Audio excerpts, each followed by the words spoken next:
Scenic Sioux Falls, South Dakota, where the falls aren't the only thing that will leave you breathless. Get ready to be blown away by Bellator MMA. Tonight, Sanford Pentagon plays host to Bellator 298. Main event sees South Dakota native former Bellator welterweight title challenger Logan Storley take on the streaking Brennan who is gunning for his 4th straight knockout. And there is the rest of the main card on this, the 50th anniversary of hip-hop. And the last time that I checked, the MMA Marathon continues with a plethora of prelim bouts. So let's get it started in here. I'm Mauro Ranallo. You will soon hear the voice of Big John McCarthy.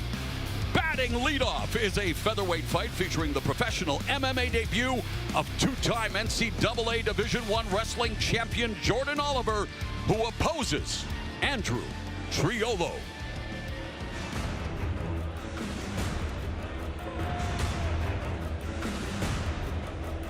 Our tail of tape for this pro debut, 33 years of age for the pro debut of Jordan Oliver, 32 for Andrew Triolo. Here is Michael C. Williams.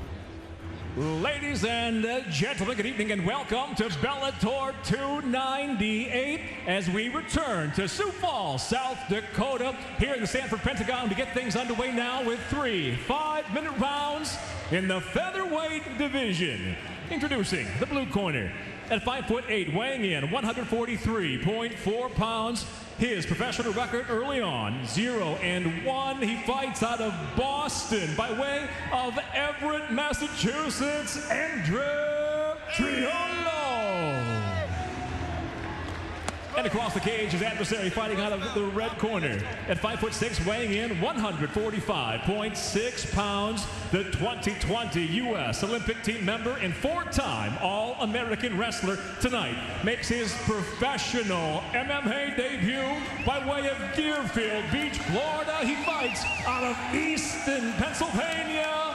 That dude, Jordan Oliver. When the bell rings, your referee in charge, Kevin McDonald. Jordan Oliver, Oklahoma State University Cowboy alum at 33, making his pro MMA debut at the same age as another Cowboy, Randy Couture, Andrew Triolo. Let's go. He's looking to even his pro record at 1-1. They touch gloves, and the much anticipated pro MMA debut of a wrestling standout begins. And speaking of that, John, you want to see that striking from Jordan Oliver. You know he's a great wrestler. The real question with Jordan Oliver, you know that this man can wrestle and wrestle as good as anybody. Oh! It is that right there that you're looking for. How comfortable is he in the stand-up? What does he do when he lands the shots? What does he do when he gets hit like he just did right there? Does he respond? And that's what we're seeing. Level change by Oliver, and immediately takes the back of Triolo, delivering some hard left hands from under the armpit. And just some devastating strikes from the back by Oliver. So already we've seen Oliver taste the shots of Triolo, and we've seen him land a beautiful lead right hand. Landed a beautiful shot, and then look, when you see him going to what is his strength, that's what makes wrestlers so good in MMA right now. Arm triangle. Looking at that arm triangle, he needs to get to the other side, but he's there. It is, the tap, and just like that, Jordan Oliver, welcome to mixed martial arts.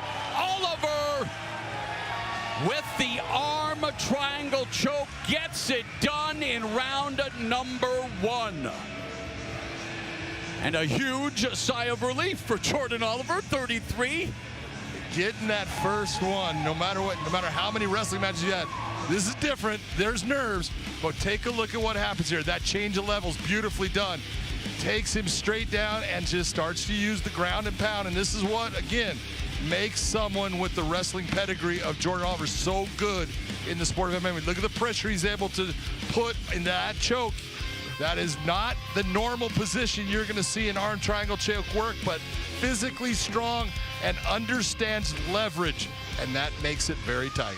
Kill Cliff FC is where Jordan Oliver trains in Deerfield Beach, Florida, under the tutelage of Henry Hooft. And in his corner tonight were Dieter Navarro, Sean Soriano, and Greg Jones. Easy night at the office. Jason Stroud as well there, my friend, as they weren't really needed in tonight's fight in terms of giving instruction during the fight. And of course, All due respect to Andrew Triolo, just one professional fight. For Jordan Oliver, an opportunity to showcase his potential. Let's make it official with Michael C. Williams. Ladies and gentlemen, inside the Bellator cage, the official time, 1 minute 5 seconds into round number 1. The tap comes by way of an arm triangle. He'll begin as a professional, undefeated, the winner by submission, that dude, Jordan Oliver. That dude, Jordan Oliver, is that guy who just submitted Andrew Triolo in his professional mixed martial arts debut. Oliver now 1-0 as a pro.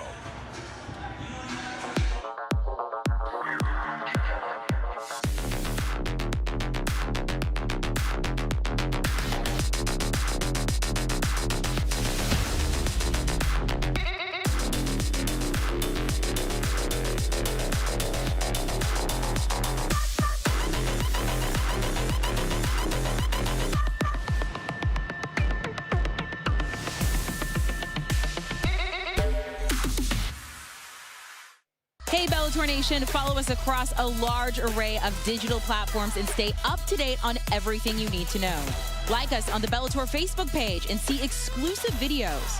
Follow us and get instant updates on Twitter at Bellator MMA and get a chance to have your tweet live on the broadcast. See amazing pictures on Instagram at Bellator MMA. Join Bellator Nation today.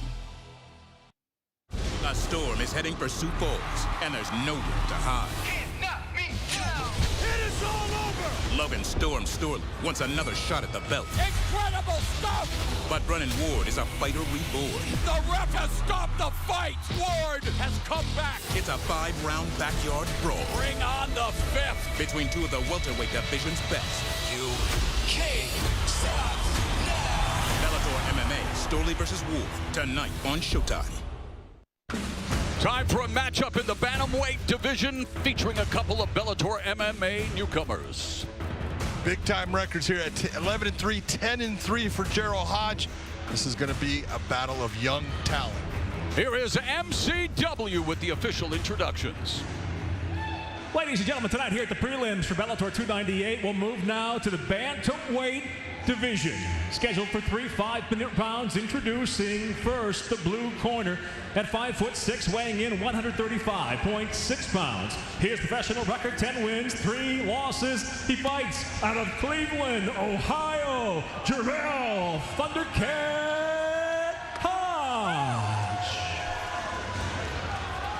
And across the cage, his adversary out of the red corner at 5'4", weighing in 135.2 pounds. As a professional, he brings 11 victories, 3 defeats from El Dorado do Casais, Brazil.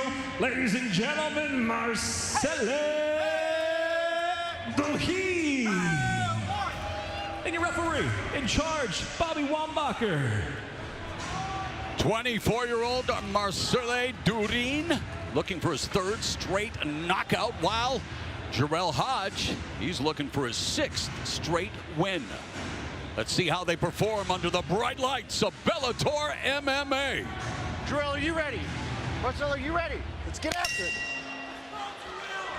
Of course, the bantamweight division set ablaze by Patchy Mix and what he was able to accomplish in that $1 million World Grand Prix, and one of the nastiest knee strikes, full worth of that bonus check to become the tournament winner and set up a mega fight with Sergio Pettis. And no feeling out process amongst these two 135ers, John. Oh, Hodge landing a lot of good shots there, and here comes Duren right back.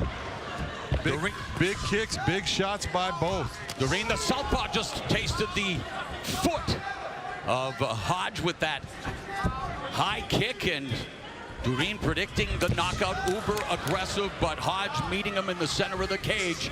And there's that push kick to the midsection, the Muay Thai teep.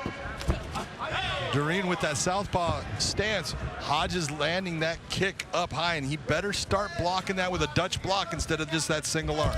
Duren, a part of one of the most vaunted training camps in MMA history, the gym known as Chuta Box in Brazil. So many luminaries, so many amazing strikers coming from that part of Brazil, and Duren maintaining that with an 11-3 record. 9 of his 11 wins have come by knockout, but that one was south of the equator. Well, so is Brazil. So when you take a look at this right now, that shot right there, a little bit of movement. It's the kick, because Hodge is not thinking that the movement's going to come forward. That's where you get that shot that goes a little bit off into the groin area. Let's keep those up, all right? Fight! I always like when refs say keep it up. No, I can keep the kicks down. Hodge fighting out of Cleveland, Ohio. Aries Combat and Next Level Alliance. Dave Graff and Ed Beans helping him put together his game plan. Calf kick by Duren. So they're mixing it up very early in terms of both their hands, their feet, and standing in front of each other, biting down on that gum shield and throwing heavy leather, John. Big time shots by both guys, but again, like I said, you can't take so many kicks to the arm, blocking it with one arm. You're going to have to bring that other hand over to take some of that power away. 2 minutes have elapsed here in the opening frame. A very frenetic start. Nice straight left down the pipe by Duren. A couple of lead left hands. Duren goes downstairs with a right hook to the body. That was a well-placed shot to that body. That was nice by Duren. Good punch placement, John. Good striking, diverse. But Hodge is on his back foot, but waiting to attack with a kick like that. Good head movement. Nice pull counter by Hodge. Hodge's doing a very good job with the counters. You see him, he's waiting, he's pulling back and stepping forward and unleashing a big shot. Past the midway point of the first 5 minutes. Inside low kick to the lead leg of the southpaw, Duren. Oh, that was a overhand big left. Another left hand. That left hand stung him, no doubt about it. Hodge acknowledges it. Oh, nice slip and rip by Jarrell Hodge. Slip and rip to the body. That was a nice uppercut right to the midsection. And Hodge, you might not be surprised with what he's showcasing thus far, has had experience as a boxer, and good upper body movement, good defense. Looking to find that distance, but here comes Duren. A beautiful salvo of strikes, John. Duren getting just a little bit wide, though. He also needs to come back down the middle. Duren has already thrown 77 strikes with 1.5 minutes left in the opening round. Hodge has thrown 47. In terms of punches right now, Duren with a huge edge, 22-7, John. So a big opening round for Duren. Oh, and an even bigger finish. He went out. The right hand, the hammer fist. Mamma mia! Marcel Duren does it again. His third straight knockout.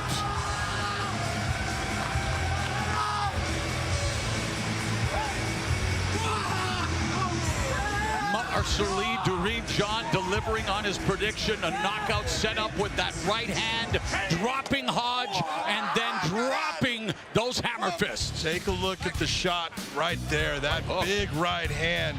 You see he hits him here, kind of goes out, brings him back with another shot. He was on target, winging shots wide, but they were landing, and so he went after him again. Big finish right here, puts him out actually for a second time. Duren just looking super aggressive, super sharp, and definitely has the power.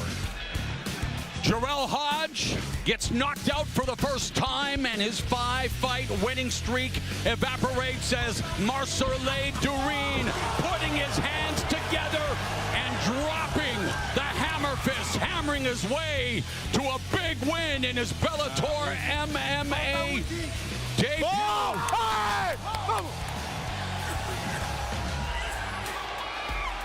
And his camp all choked excited. himself. Yep. Let's get up to Michael C. Williams to make it official. Ladies and gentlemen, inside the Bellator cage, it comes to an end. 3 minutes, 53 seconds into round number 1. The winner by knockout, Marcel Duren. I don't know if 2 fights makes a fiesta, but we're off to a first round finish fiesta here in Sioux Falls, South Dakota, as Duren gets it done in a violent fashion against Hodge as he wins his Bellator MMA debut, improving to 12-3 with 10 KOs. From the gym to the streets, Bellator fans head to BellatorShop.com and gear up in the same apparel the fighters wear.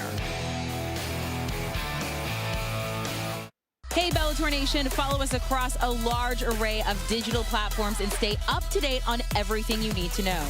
Like us on the Bellator Facebook page and see exclusive videos. Follow us and get instant updates on Twitter at Bellator MMA and get a chance to have your tweet live on the broadcast. See amazing pictures on Instagram at Bellator MMA. Join Bellator Nation today. A storm is heading for Sioux Falls, and there's nowhere to hide. It is all over! Logan Storley wants another shot at the belt. Incredible stuff!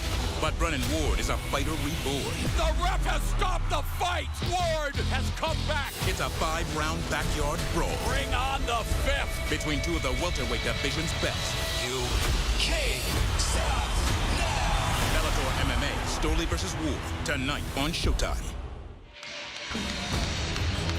We get set for action in the light heavyweight division. Colie squaring off with Salem. 27 years of age for Colie. Very young, good wrestling, good boxing. 38 years of age for Salem. Here is Michael C. Williams. For all those joining us tonight live on the stream on YouTube at both Bellator MMA and Showtime Sports, we welcome you here to Sioux Falls as we get set now for 3 5-minute rounds in the light heavyweight division. Introducing the blue corner at 6'1", weighing in 204.8 pounds. His professional record 7-6. He fights out of Portland, Oregon. Salem. And across the cage, his adversary out of the red corner at 6'3", weighing in 205.6 pounds. As a professional, he's near perfect, 5 wins, just 1 loss. He fights out of Mesa, Arizona, Colie. And your referee once again in charge, Bobby Wambacher. How will Colie respond to his first professional loss? He's 5-1 with 5 KOs, all in the first round. Salem, he turned 38 on August 8th.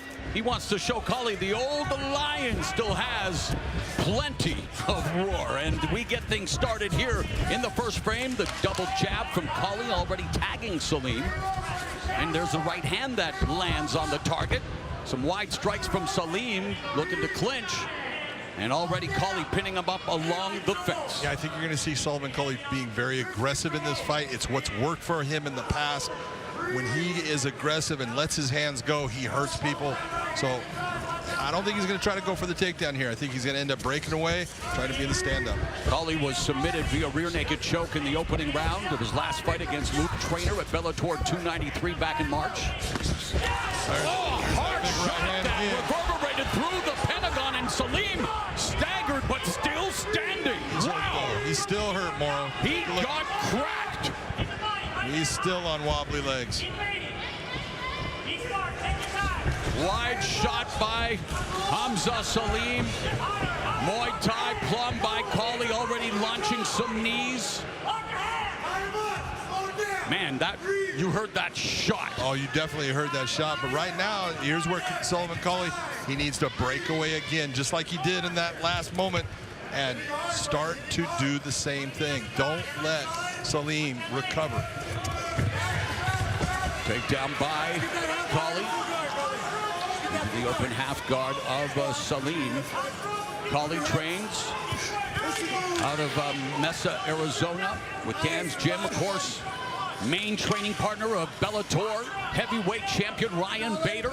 He will defend the title against Linton Vassell October 7th. The historic Bellator 300 in San Diego. It's Colie with ground and pound on Salem. Very nice job of using that right hand as a jackhammer, but you can't stop. Don't let Salem reset and break that posture back down.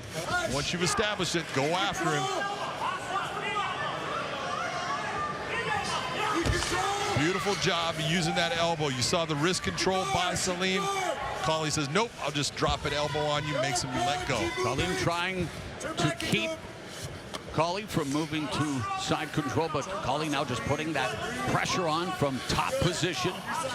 And this is going to be one of those positions when you're seeing a wrestler like Colie, he's going to love the half guard. He can pinch down on that leg, control the body, and free up a hand so he can use that to land strikes. Like Ryan Bader, Colie, Arizona State University alum. And now looking for the submission. Looking for that guillotine choke. Colie, it's tight, that's why he's dropped into his butt. has 5 knockouts, all 5 of his wins via KO. So after being submitted and losing for the first time, was looking for his first submission win, but defended by Salem. 2 minutes left here in the first round. That was a nice job by Salem to say, you know what, I've got to give up the position to get myself safe. He did that. Now he's still in this fight. Salem trying to control Colie's posture. 1:45 left. Good left hands going to the body and then to the head from the closed guard of Salem. I was going to say that. Coming up on 1.5 minutes left in the opening 5 minutes. You were more accurate. Well, when you're saying coming up, you get it. And Salem trying to stay busy from the bottom, but now with Colie posturing up, Salem immediately going from the armbar from bottom. Well defended by Colie. Doesn't panic, John. But nice attempt by Salem to go after it. He put Colie into a position where it looked there was danger. Colie did the right thing, got himself out, and made him pay for the attempt by landing those shots. Salem also looking for his first submission win. He has 5 KOs, just like Colie. But Collie's looking for an arm triangle here. He is definitely searching for it. And if he can get over to that side and not be pinned against the fence, he'll be good. He's got space. He can actually get there. Yep, there he is. That's tight. And the first round finish fiesta continues.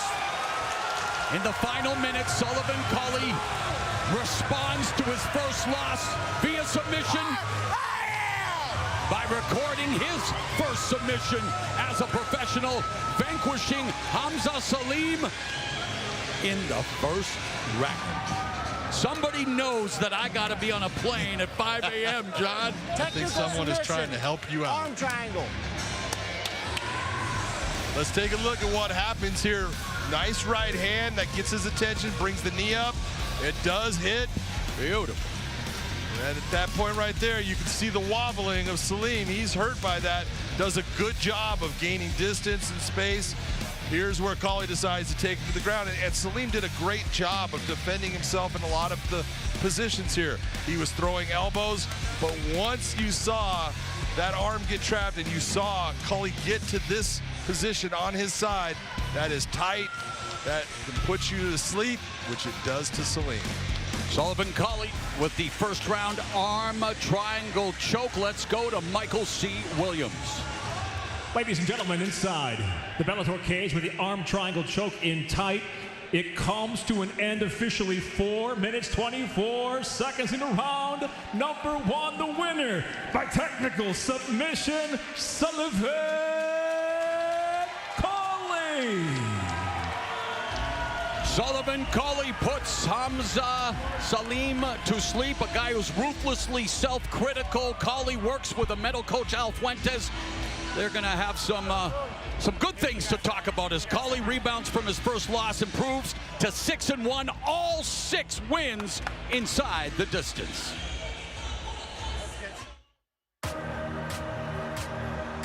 Tonight marks the next chapter in the evolution of Bellator MMA. Bellator globally has never been stronger. The roster has killers throughout. 2023 has been an incredible year. Just like that, the American Predator with an incredible combo. One-hitter quitter. Linton Vassell, redemption achieved. This is what this fight promised to be. They're in big trouble. Because if I can't knock him out, maybe I can choke him out. Now he's sliding him out. He's got this deep, and it's over. Spectacular. Oh, we got a problem right there. One kick KO for Michael Venom Page. A winning-level performance from a dominant world champion. He put an exclamation point on his performance. Ryan Darth Bader. That's how you say, and still. Usman Nurmagomedov vanquishes Benson Henderson in quick fashion. That was impressive. Big kick by Ward. And that is just brutally brilliant. Oh my God! The very definition of $1 million knee. Now that's how you close the show. Well, everybody's closing the show tonight so far in the prelims, but coming up at 10 Eastern and Pacific on Showtime, Bellator 298's main card features a battle in the welterweight division. In the feature attraction, Logan Storley attempting to go 6-0 in his home state against Brennan Ward, who's seeking his 4th straight knockout. Join us later tonight for Bellator 298 from the Pentagon in Sioux Falls, South Dakota. All right, John, let's go to the tail of the tape for our first female fight of the night. It takes place in the featherweight division. Diona Silva against Bellator newcomer Katarina Chakalova. Chakalova has a big disadvantage. It's 62-inch reach compared to a 68.5, and Diona Silva wants to keep this fight on the feet. This is Michael C. Williams. And now tonight here at the Bellator 298 prelims, we'll go 3 5-minute rounds in the featherweight division. Introducing the blue corner at 5'2", weighing in 144.8 pounds in her Bellator debut. She brings 7 professional victories, just 1 loss, fighting out of Kharkiv, Ukraine. Ladies and gentlemen, this is Katarina Chakalova.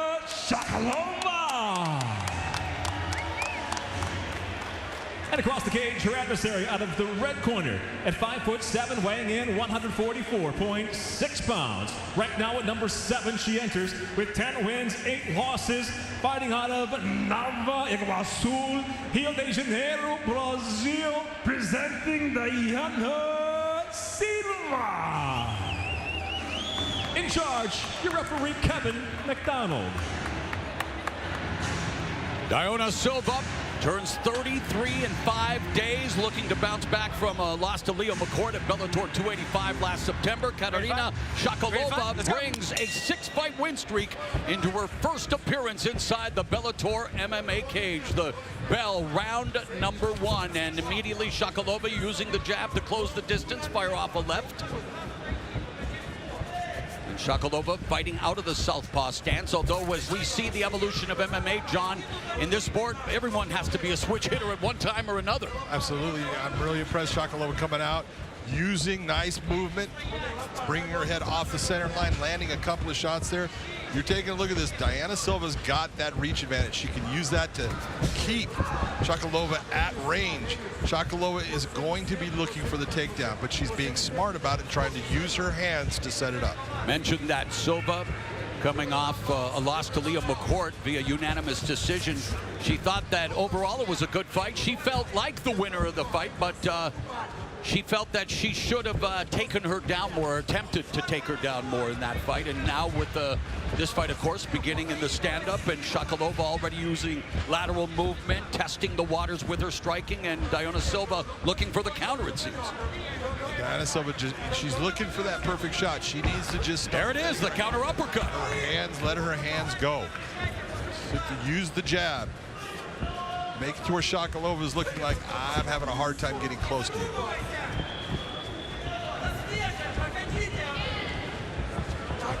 Silva measuring. Both of them moving side to side. Chakalova changes levels, picks up the single, but Silva well defended. Nice job of sticking with it. Chakalova not giving up on that takedown. Silva doing a good job pushing the head down is smart. And back elbow by Chakalova. Chakalova as aggressive as they come, delivering a right uppercut on the exit. Nice job by Diana Silva to defend that takedown. There was a reshoot in there. She stuffed that also and is now in the position that she wants to keep the fight. Chakalova moving to her left again. There was a naked shot attempt, telegraphing that shot. Silva able to back up, but she has to be mindful of Silva's right hand. Moving to the left. There's a high kick from Silva that lands. And this is the one thing that we knew we wanted to see out of Diana Silva. We need to see an uptick in that offensive output. Well, so far she has landed 1 of 24 strikes according to our stats, and Chakalova is 6 of 21. In terms of punches landed, they haven't even given Silva one. She was looking for the front kick there on Chakalova. I think she's landed more than one. There's, well, Chakalova's landing the more telling blows, that's for sure.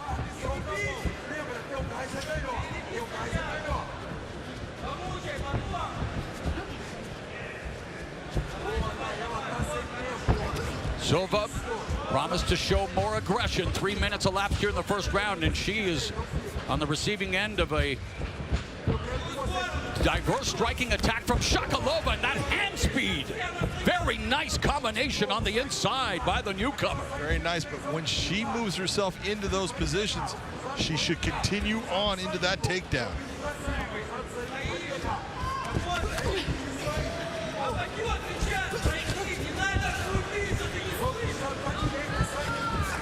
So a great start for Katarina Chakalova. And for Silva, John, she's just following her around right now. Yeah, she's following her, and you don't want to do that. Chakalova is the one that's maintaining exactly where it's gonna, the engagements are taking place, because Silva's waiting. Don't wait, right there. She could have thrown the uppercut, throw a hook. Nice lead leg kick by Silva. Man, Chakalova. When Chakalova goes, she goes. Chakalova wants to shock Silva's system here tonight. Under a minute left in the first round. Silva putting her hand out there, and Silva backing up and delivering some uppercuts, but again, Chakalova hit her in the face. 45 left in the opening round. Chakalova definitely got the better of that exchange. And now, again, landing cleanly. And able to, she's sticking and moving, darting in and darting out, utilizing fast hands and speed. Nice low sit, double leg takedown, and she's now neutralizing Silva, but Silva smartly going to the fence, looking to wall walk. Great job of Silva trying to keep her back to the fence there. She landed a couple of nice hammer fists. We'll see what Chakalova can do. There's only 21 seconds left in the round. A tenacious attack by Katarina Chakalova. And opening up on Silva in the final 10 seconds, and they are just swinging for the fence. And Chakalova pushing her up against the fence, but strong start for Chakalova. Very nice. Stop. Right.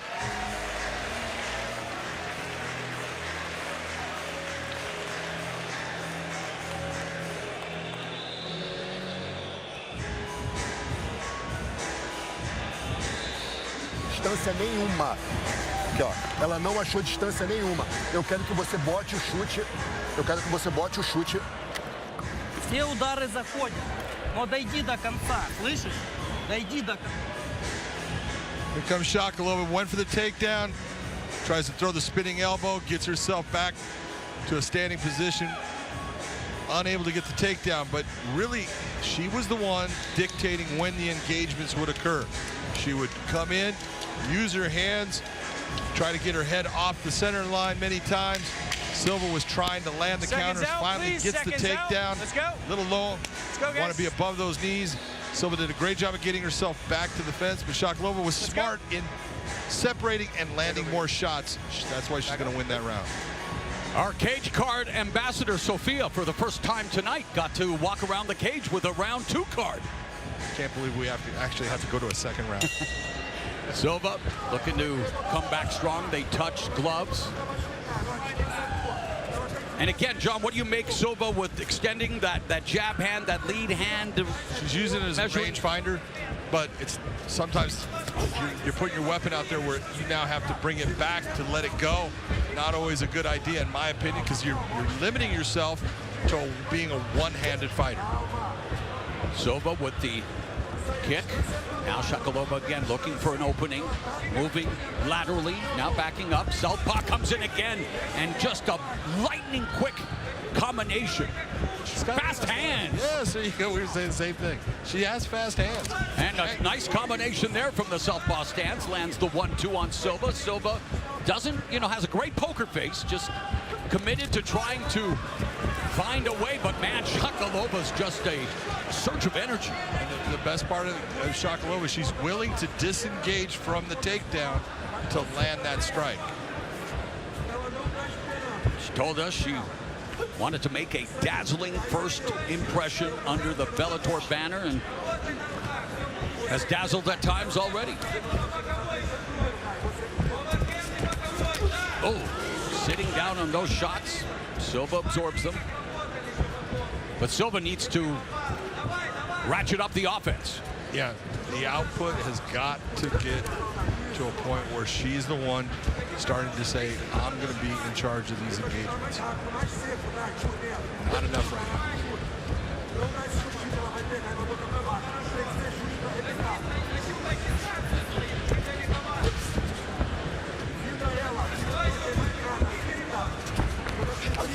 Left hand lands for Chakalova, and she's able to avoid the counter by Silva. Silva now feigning a hard feint. Hard feint, but Chakalova's been very accurate with that left straight hand. Wow. Right down the pipe.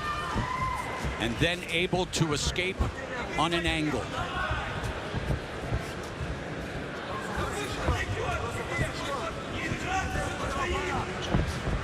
Now she's starting to parry that hand away. Let's see her start to pop that jab. Featherweight championship, part of that incredible night at Bellator 300, October 7th. Chris Cyborg defending against Kat Zingano. Past the midway point of the second. Level change by Chakalova, but as you stated, John, she will abandon it if it's not there and move out fast. She's smart. That's the way to do it. Silva's doing a good job with most of the takedown attempts. She's stonewalling them, but Chakalova still, she's winning the exchanges in the stand-up. 2 minutes remaining in the second.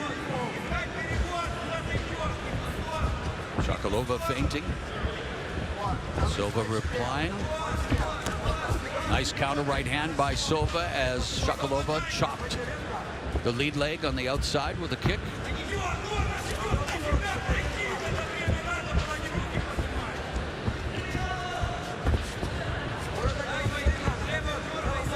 Silva fighting out of Rio de Janeiro, Brazil.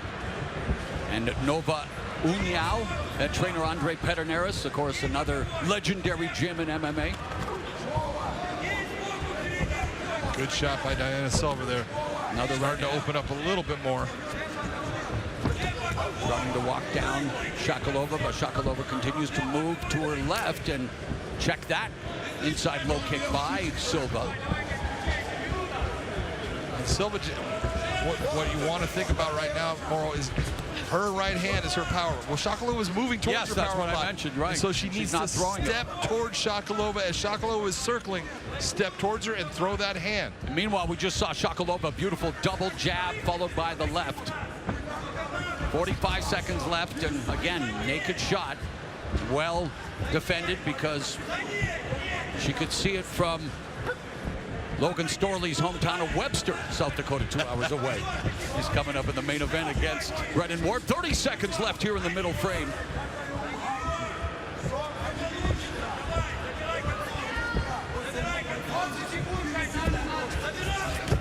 Uppercut left by Silva.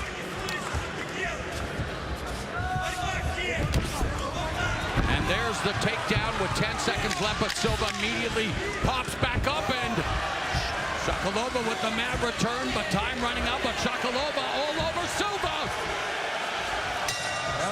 Frenetic finish to round 2, and Katerina Chakalova, she's given that battery bunny a run for its money when it comes to energy. Wow.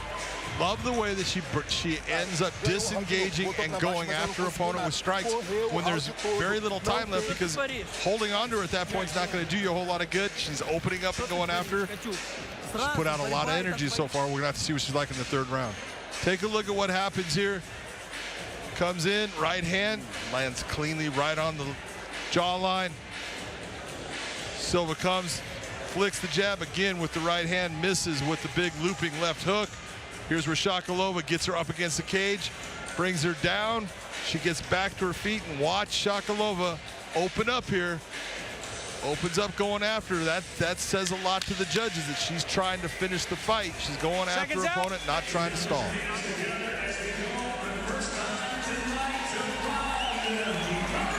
Let's go, out, come on. Out. Mouse under the right eye of Chakalova, who coming into her Bellator MMA debut has 4 submission wins, just 1 TKO, but her striking has been on point thus far. Really like her striking. Really like the fact that she goes after her opponent and doesn't just try to hold on. Final round, nice show of respect, touching gloves, and they'll try to touch each other in a more aggressive fashion now with those same gloves, as Silva not really making many adjustments, though, John. Now in the 3rd round, starting the same way, using the left hand to measure, as you mentioned, but we need to, I think her camp was probably, her corner saying the same thing, need more offense. Yeah, and what she wants to do when you're watching the engagement, look at the foot on the outside. Her foot is usually where she's got her foot to the inside of Chakalova. That's not good when Chakalova is moving to her left. She wants to get that foot to the outside, step past the foot of Chakalova, and then throw that right hand down the pipe. Chakalova out of range, continues to be busier. There's a kick from Silva and then a left hand, but again, just out of range for Chakalova. A minute gone here in the final round. There have been 0 takedown attempts for Silva. Chakalova's 2 for 7 in the takedown department, and she has more than doubled Silva in terms of punches landed, according to our statistics. Numbers tell a part of the story. They don't tell the whole story, Big John. Not the whole story, but let's be honest. Right now, those numbers are saying that Chakalova is winning this, and those numbers are right.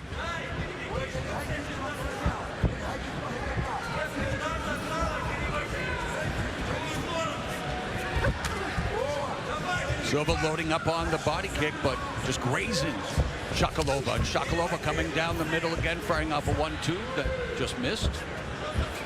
But here where just over 3 minutes left in the fight. On your unofficial scorecard, I get the feeling it's 2 rounds to none for Chakalova. Well, there's no doubt. So the sense of urgency should be on the part of Diona Silva, veteran again, who turns 33 in 5 days, knowing the clock is ticking out. On her career, 10-8, coming in.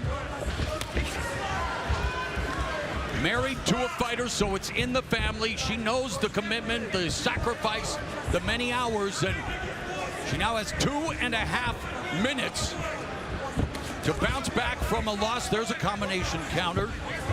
See, and watch the footwork of Chakalova. You see how that foot gets to the outside. That allows her to throw that left hand straight down, and it makes the right hand not effective for Silva. And Chakalova's bleeding at the knee there. That's just from being on the mat. It's more of a mat burn. She might have already had some type of scab. Silva landed a nice left hook in that exchange, but 2 minutes now are left in this featherweight fight between number 7 ranked Diona Silva and Bellator debutante Katarina Chakalova, who may be a minute 45 away from picking up a huge win in her Bellator debut.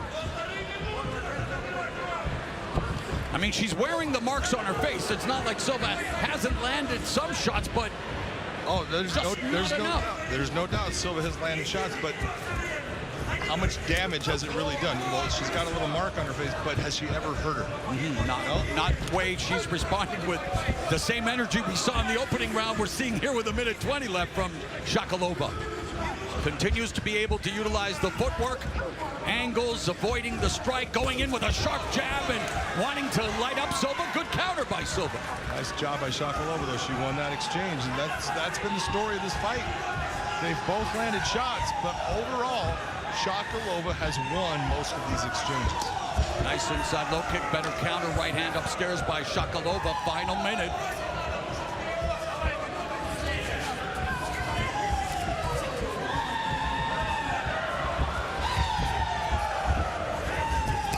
Body kick that was caught on the arm of Silva.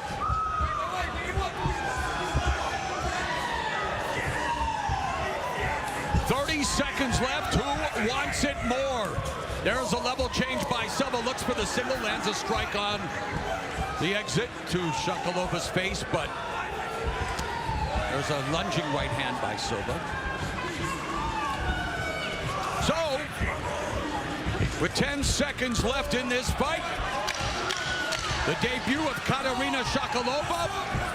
They sealed it right there with the takedown, although it may just be academic after what she's done in this fight. Absolutely. So terrific debut for Katarina Chakalova against a veteran in Diana Silva. Your takeaways from what you just witnessed? You know, I was very impressed with Chakalova because she wants to be on the ground. She's a grappler. You can see that's where she feels comfortable, but she's comfortable on her feet and she's throwing good combinations. She has really improved in the stand-up from when I watched her early. Now she's throwing with confidence and she's got power on those shots. How about assess Silva's performance? So the one thing that we've always talked about with Diana Silva is output. She waits too much. She allows the person to score shots where she's not returning.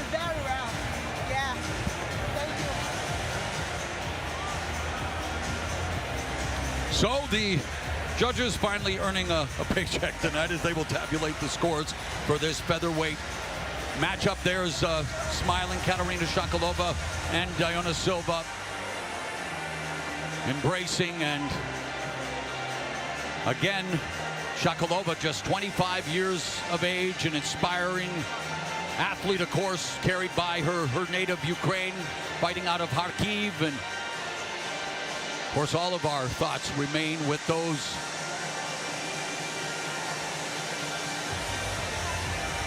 an interesting time in the world, but always a good time to be cage side for Bellator MMA. And one of, a year tomorrow, we were last here in Sioux Falls, South Dakota. Great to be back for the 4th time, and we will determine a winner in this matchup momentarily.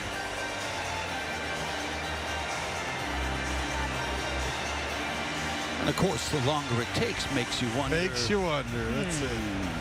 Why is Michael C. Williams not in that cage already? Someone's math is having problems.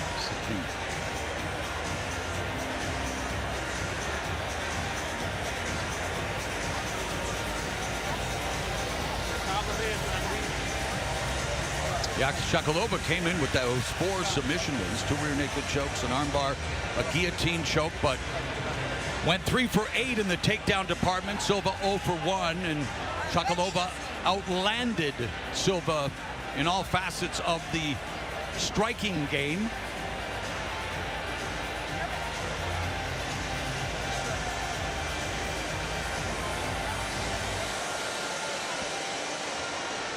Now, John, the judges didn't go home after what we just saw. And, I mean, what's happening? Again, this is what happens when people are not used to doing something over and over. And it's hard to imagine that 30 is hard to put together, but somehow it is.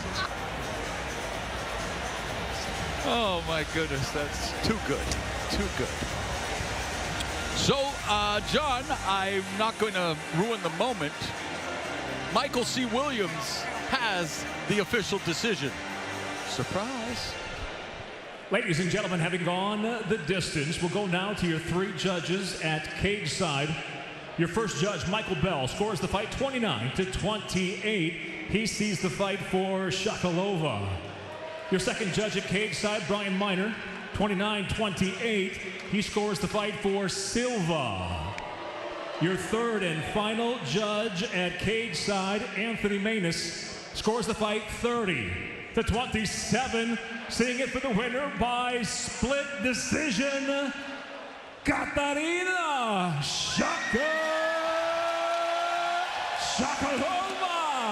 What could have been a shocker is actually okay for Katerina Chakalova. She pulls out the split decision win. Scores all over the place. The party has started for the Chakalova camp. Last word, Mr. McCarthy. I really don't have one. I didn't think that was that hard to judge. You can see, but you know, the 30-27, I understand. The 29-28, I can understand if you're going to give one round to Silva, but really I thought the 30-27 was the right score. Split decision win. Katerina Chakalova 1-0 in Bellator, now riding a 7-fight win streak. The Storm is heading for Sioux Falls, and there's nowhere to hide. It is all over! Logan Storley wants another shot at the belt. Incredible stuff! But Brennan Ward is a fighter reborn. The ref has stopped the fight. Ward has come back. It's a 5-round backyard brawl. Bring on the 5th. Between two of the welterweight division's best. You can't stop now. Bellator MMA, Storley versus Ward, tonight on Showtime.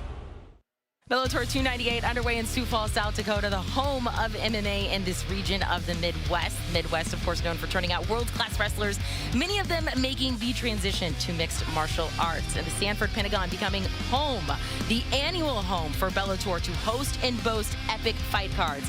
Tonight, it is a homecoming for former interim welterweight champ Logan Storley, looking to build back his campaign for a title shot. But the 4-time All-American wrestler will have to create more than a storm to stop the slugger Irish Brennan Ward. Also tonight, the highly anticipated rematch of 2 of the top-ranked Bellator heavyweights as Valentin Moldavsky and tall Steve Mallory, they run it back after their first bout ended in a no contest. That is what's coming up tonight live at 10 Eastern on Showtime. To continue our prelims, we'll send it back down to Morrow and Big John. All right. Amanda, thank you so much. We are set for action in the lightweight division. Alfie Davis, unbeaten in his last 2 fights against Cruz, who has won 3 in a row. Alfie Davis, a fantastic stand-up fighter, but he is at a huge disadvantage in the reach, 70-inch reach to 77.5 for Cruz. Let's go to Michael C. Williams. Ladies and gentlemen, tonight here in Sioux Falls, we'll go to the lightweight division. Set now for 3 5-minute rounds. We'll introduce first the blue corner at 6 foot, weighing in 155.6 pounds. His professional record, 11 wins, 4 losses. He fights out of Tampa, Florida, Atlanta, Cruz. And across the cage, his adversary out of the red corner at 5 foot 11, weighing in 155 pounds even as a professional. 15 victories, 4 defeats, 1 draw. Fighting out of London, England, Alfie, the X-Man Davis. In charge, your referee, Jason Herzog. Alfie Davis says he's a cheeky chap with a cheeky fight style, always ready with a quote. And coming off a win over Thibaut Gouti at Bellator 287, Cruz, as mentioned, on a 3-fight win streak, and he explodes out of the corner. That was nice. That was cheeky. That was very cheeky. Might have landed on the cheek. That's not something that Alfie Davis sees very often, as far as someone coming after him in the stand-up in that fashion. And it's interesting, Davis said that his biggest advantages over his opponent are his speed and unorthodox striking arsenal, where we saw unorthodox striking and speed from Cruz to kick things off. That definitely got someone's attention right away. Definitely got mine. Davis now slowing it down as they battle for position along the fence. Cruz looking like he was trying to frame out, but now they're just Davis with the body lock. In this position, Davis will go after a lot of knee strikes. He'll grind on you and stuff, but he normally does not really work for the takedowns, even though that's what he's definitely going for right there. Davis known for his stand-up game, known for all the spinning attacks. Yeah, he said his greatest strength are his kicks. Absolutely. Former kickboxing champion. He told us he expects to KO Cruz with a head kick. Well, it's one of the things coming out of the London Shoot Fighters. Very well-rounded team as far as they go after everything. You get guys, Michael Venom Page, people like that in the stand-up, and then great ground fighting. They do it all. Davis, known as the Axeman because of that viral KO via axe kick he has on his resume, but right now just neutralizing or trying to neutralize Cruz against the fence. Cruz has that free right hand and just like a pancrase slap to the face of Davis, going old school. Going old school with it. He almost got the Haragosh right there. Almost had him over. Davis was able to get his balance back to the body lock. Don't grab. Battle of attrition early, John. 2 minutes have elapsed and a lot of energy being expended trying to find those little openings, trying to create that separation as Cruz in there. Davis exits and misses with a sweeping left hand. Twice. Cruz did a nice job of just sliding under that left hook. There's the kicking arsenal of Davis, attacking the lead leg of the southpaw Cruz. Of course, swimming. There's a spinning wheel kick by Davis. So a cavalcade of kicks expected. Then the lead left hook, John, to the side of Cruz's face. So Davis beginning to get comfortable. Reverse spinning wheel kick. Not an easy reverse thing to do. spinning back kick to the midsection by Cruz.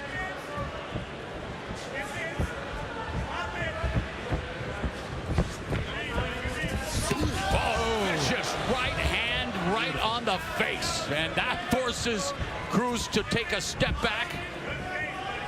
Well landed by Alfie Davis. That has some power on it and definitely got Cruz's attention. Cruz has been knocked out twice. In fact, all 4 of his losses have come inside the distance. Davis has 5 knockout wins. You'll find guys like Cruz they just have long limbs, man. It just seems like their legs reach out and touch someone when it looks like they can't.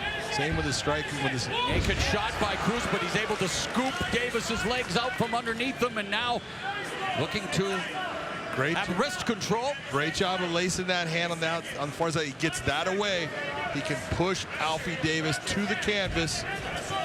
Davis getting back to his feet.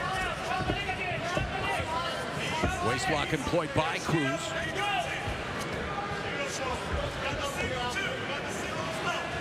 He's putting a lot of pressure against Alfie Davis in the cage, hanging down on him, digging for that underhook. Minute left in the first, and Davis steps back, resets, and there again goes on the spinning attack, and it was almost the opposite of what Sergio Pettis did to knock out Kyoji Horiguchi. He went with the kick, then the fist, and then the kick the other way around for Pettis. And what was still one of the greatest knockouts in Bellator MMA history. Unbelievable. Davis looking for a highlight reel finish, question mark kick. Oh, and again misses with that sweeping left hook. Cruz came in, but he missed as well.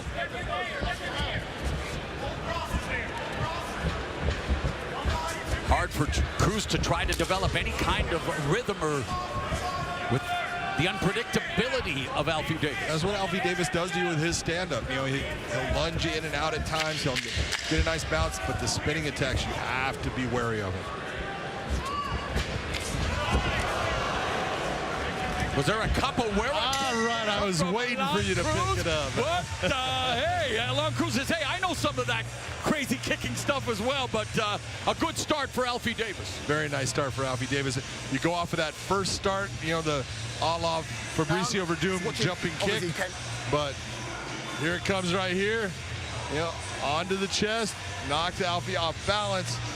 Not too sure about the damage, but Alfie with this beautiful spinning wheel kick just misses. He's trying to hit that heel on it, but that one did not. That looks like it slides up, but that hit with some power. That was a clean shot by Alfie Davis. That was a clean right hand.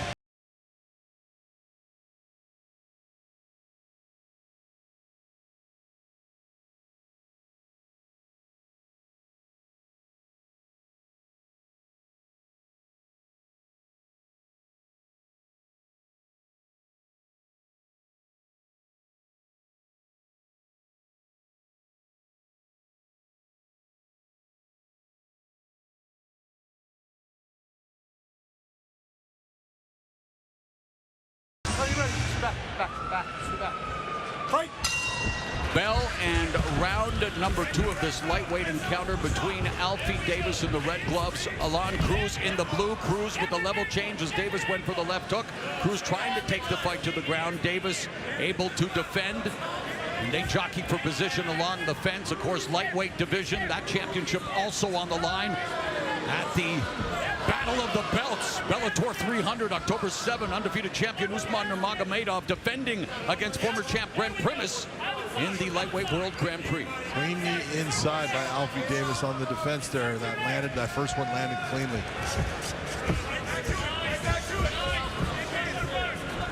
So Cruz will try to win that foot battle, but you just saw the orthodox fighter with the lead outside foot and able to land an effective strike because of it. You can hear Alfie Davis's team looking for all kinds of different I like what attacks. Cruz tried to do there. Yep. Head kick, go to the takedown. Drop down. And Davis is coming close with the left hook, but not able to connect the way he wants yet. And when we're talking about Alfie Davis, is what we're talking about. You have to be careful because he covers range so well. All of a sudden, he looks like he's out of range, and now he's spinning and he's getting closer, and you're now within the striking range. Beautiful knee. Beautiful knee, and now the elbows by Davis to Cruz.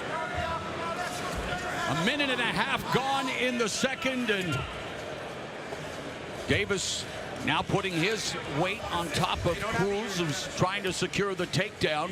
Great sequence by Alfie Davis, though. That was a nice jump knee, flying knee into him, and then goes after the elbows to the side of the head as he's leaving his head to that side. Go after it. All of those add up. We've seen a lot of good fighters get knocked out by elbows to the side of the head. 3 minutes remaining in the second. Dogged determination by Cruz to get Davis off his feet. Meanwhile, Davis delivering another elbow. Hand grappling going on between these two as they struggle for positional control. Good job by Cruz, using his head there to center, and then lands the right hand, but there's that knee from Davis again on the exit. Beautiful knee. Oh, and a hard right hand by Davis. Spinning wheel kick that almost gave Cruz a haircut. You know, one of the things that I'm seeing out of Alfie Davis, though, he's more in control in this fight as far as his actions, because many times he does so many spinning attacks and he starts to get himself tired. He's not tired in this. He's got a lot of energy. You can see he's bouncing well, and he's being effective. In his last fight last October at Bellator 287, the unanimous decision win over Thibaut Guti, he was happy with his striking technique, said he landed some nice boxing combinations and some kicks. He said he ended the fight looking fresh and should have been modeling for Armani. He's got away with words as well, as he does with strikes.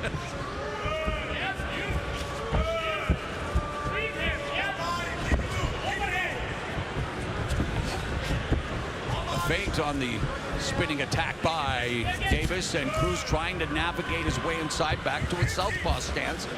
But Cruz is unable to find a way in and avoid these attacks from everywhere by Alfie Davis. Cruz really working hard at figuring out where he can start to take over. He's tried, switching it up. Went from being in the striking range, tried to get it to the ground. That has not been successful for him. He comes in with momentum, 3 wins in a row, including 2 knockouts. Beat Bobby King in his Bellator debut earlier this year in April at Bellator 295. Under a minute left in the middle frame, and now it's Davis with Cruz against the fence. Davis exits and misses with the wheel kick. Outside calf kick by Davis. Man, the flow, seamless transitions. Taekwondo, karate background. Oh, yeah, London shoot fighters. It's definitely London shoot fighters.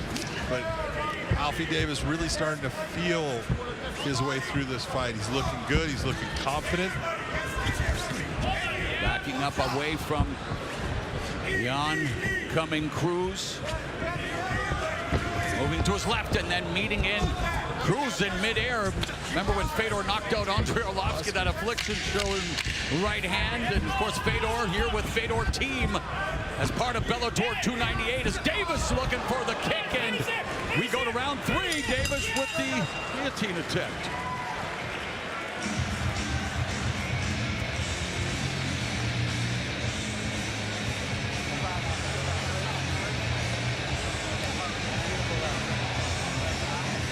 You'll switch on for one more round. There's only 2 ways he hit you. You let him take you down, do something stupid, or he lands one of his lucky punches. Not even fucking happening. You're switched on. Here's when Cruz came in. Look at this jump knee. Landed cleanly, and that says a lot about Cruz's chin. He's right there, a little bit on the neck. Still landed cleanly, and then landed a bunch of elbows off of it. That right hand has found the mark multiple times during this fight. And here he comes back with that spinning wheel kick, just off target and a little bit short. Alfie Davis has never been finished via KO or submission. Alon Cruz, his 3-fight win streak hanging in the balance, heading into the 3rd and final round. Unofficial scorecard, John, and why? Officially, I've got Alfie Davis up in this. I believe he's up 2 rounds to nothing, so it's, at this point, 2018. Cruz needs to do something. And why is that, sir? Look, he's had the better striking. He's had the big moments in this. Who has damaged to? He just damaged him with, again, right there, a left hook. Cruz has had difficulty in this fight. He had that one moment at the beginning of the fight. Yeah, he landed a nice jump kick, but Alfie Davis is taking over in the striking. Try for that axe kick right there. The spirit of Andy Hoot smiles every time he does. 30 seconds gone here in the final round. Andy Hoot, of course, legendary K1 kickboxer, gone way too soon. Oh, nice right hand by Davis, but Alon Cruz just seems to have this perplexed look on his face, and the reaction is, oh, there's a beautiful hook kick. What? Again, we're sitting here cage side just calling the action, but Alon Cruz, the adjustment, what can he do, or what would you suggest as a coach? You know, right now, it's hard to say what you're going to do. I would be telling him, look, you're going to need to take this guy down, because he's beating you in the stand-up. Everything that's happening here, he's faster than you. His footwork is clean.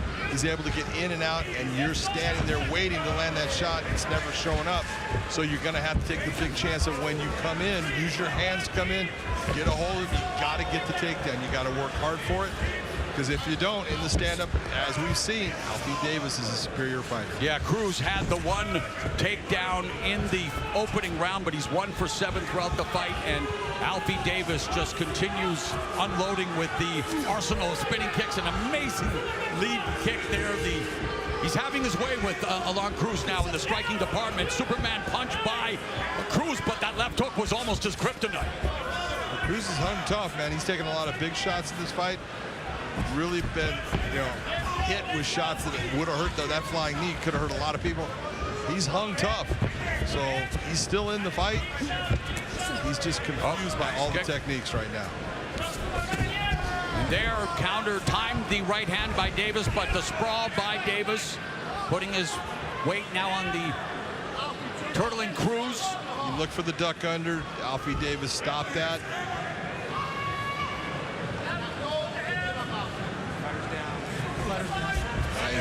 Nice, smart fight IQ by Alfie Davis.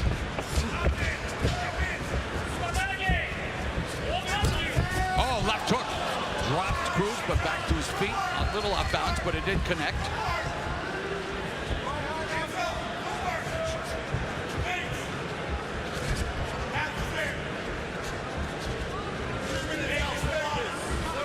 We are coming up on the final 2 minutes of this fight between lightweights Alfie Davis and Alon Cruz, and it's been the Davis display of his superlative striking techniques.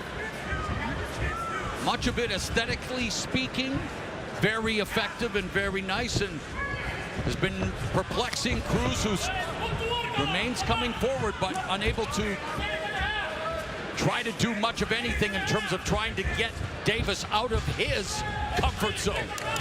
Cruz is working hard right now. He's really pressing. He's taking chances. He's putting himself actually into danger. He just can't get anything done. Almost another capoeira kick there, John.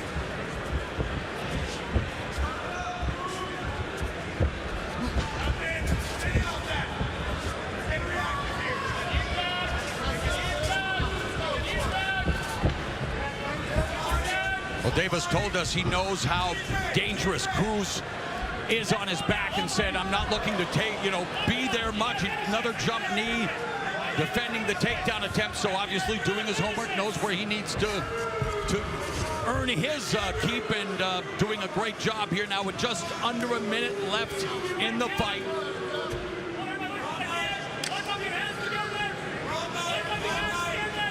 Cruz needs to work, try to bounce him off the cage. Anything you can do to try to change his position and get Alfie onto the ground. Davis stopped. That was a nice little trip attempt. Davis stops it. Now he's forcing that hand in, getting the underhook. He's going to be pushing off.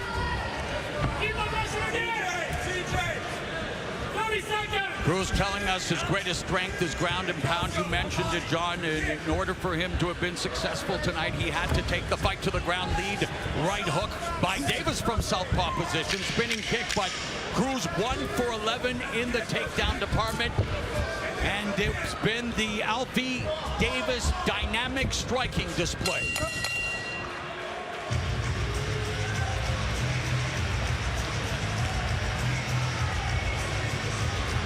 Takeaways, John? Look, I'm being honest. That was one of the best performances by Alfie Davis as far as not just the stand-up, but his ability to stop the takedown. Talked about his fight IQ. How smart he was in breaking away from Cruz at times. Alfie Davis is getting better as a fighter. That was a very good fight for him. And for Alon, Cruz comes in with 3-fight winning streak, plenty of momentum. Yeah, and it's crushing to get defeat like that because you're working so hard, just nothing seems to work for you. The judges haven't tabulated the scores. That'll be about 15 minutes later that the table gets. But in any event, it came down to Davis being able to dictate the terms of the fight. Absolutely.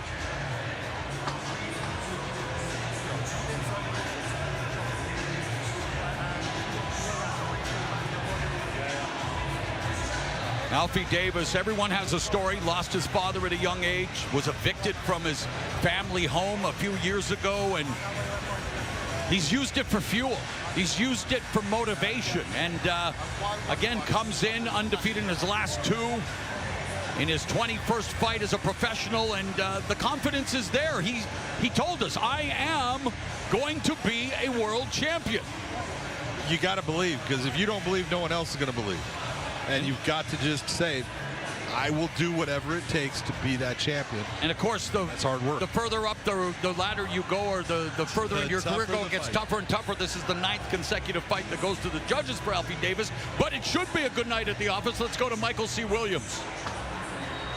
Ladies and gentlemen, for the decision, we'll go now to your 3 judges, Michael Bell, Eric Colon, Anthony Manus. All have it exactly the same, 30-27, having it for the winner by unanimous decision, Alfie, the Axeman Davis. Alfie Davis, clean sweep on the scorecards. He improves to 16-4-1, 7-1-1 inside the Bellator MMA cage with a dynamic striking display. Let's go to the always dynamic Amanda Guerra. Moro, thank you. He does kind of look like, what was it, Wolverine or something like that. Guys, we can't wait for our main event coming up tonight here. We have the wrestler versus the power puncher, the hometown kid versus one of the best comeback stories in MMA. It is going down in the welterweight division. Number 1 ranked Logan Storm Storley versus number 7 ranked Irish Brennan Ward.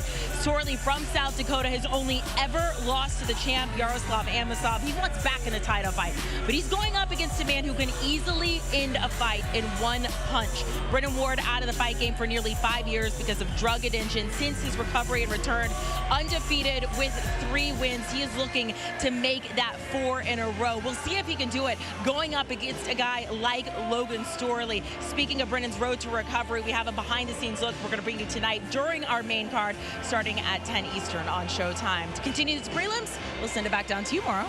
All right, AG, thank you so very much. And we return to the bantamweight division for this battle between Leandro Alter Ego and Nikita Mikhailov.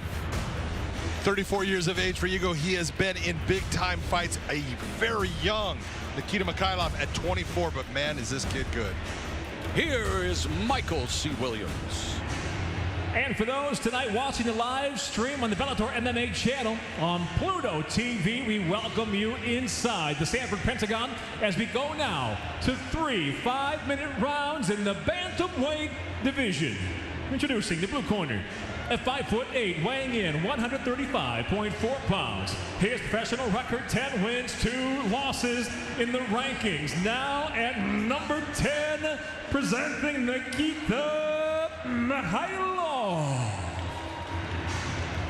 And across the cage, his adversary out of the red corner at 5'8", weighing in 135.4 pounds, ranked at number 7. He brings 21 professional victories, 6 defeats. Introducing Leandro Alter Ego.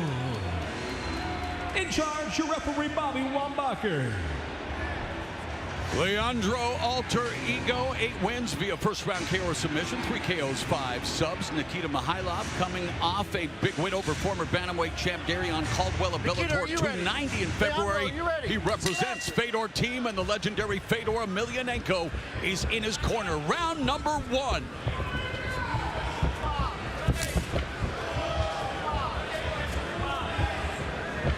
Interesting matchup, John, here between the veteran Leandro Alter Ego and Nikita Mikhailov. Obviously, Ego much more experienced, but Mikhailov enjoying a big win over Caldwell, and now has Ego on his back. Ego made a mistake there, went for, was looking like a lateral, he just ended up losing his balance, being put down. But Ego's a super aggressive fighter. But the one thing that we've seen out of Mikhailov, he is very technically good. At 24, it's amazing how technically good he is. But then again, take a look at who he's working out with all the time.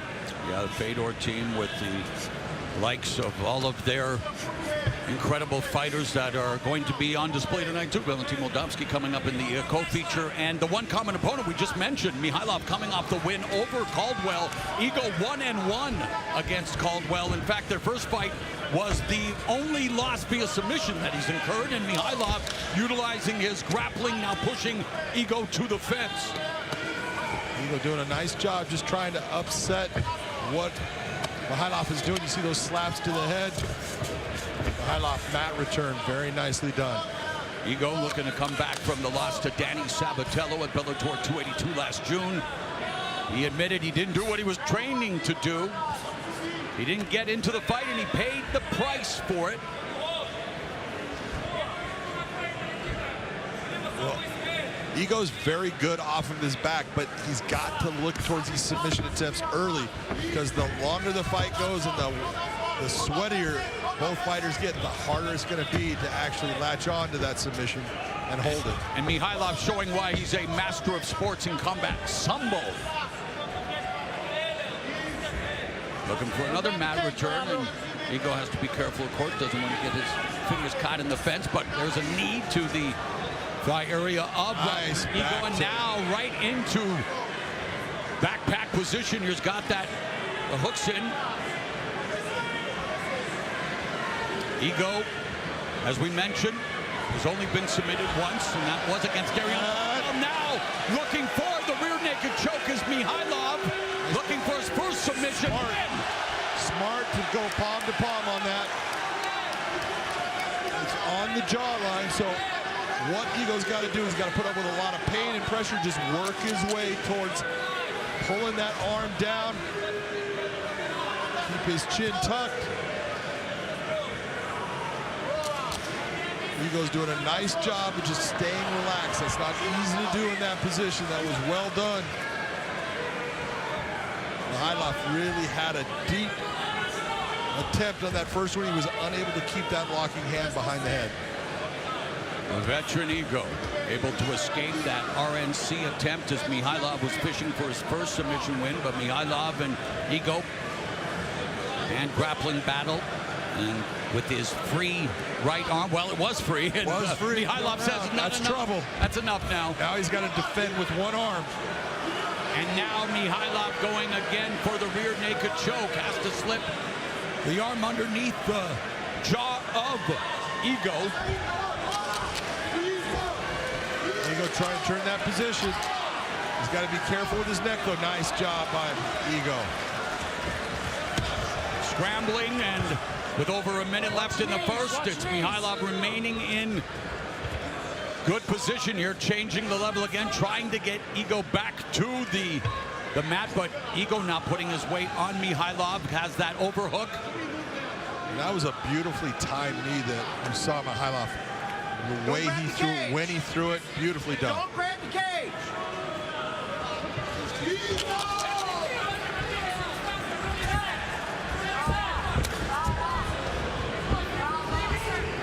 Here you're seeing the aggressiveness of Ego. He will come after you and throw big shots.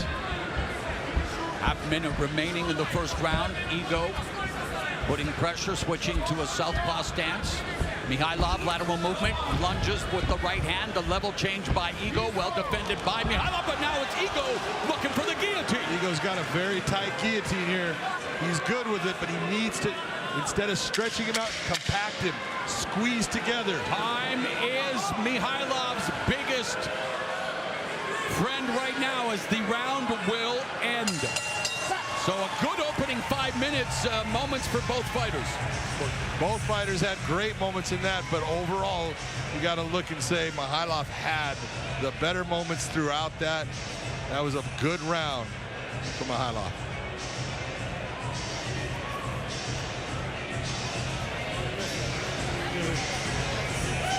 Все хорошо, контроль. Все нормально, он твой.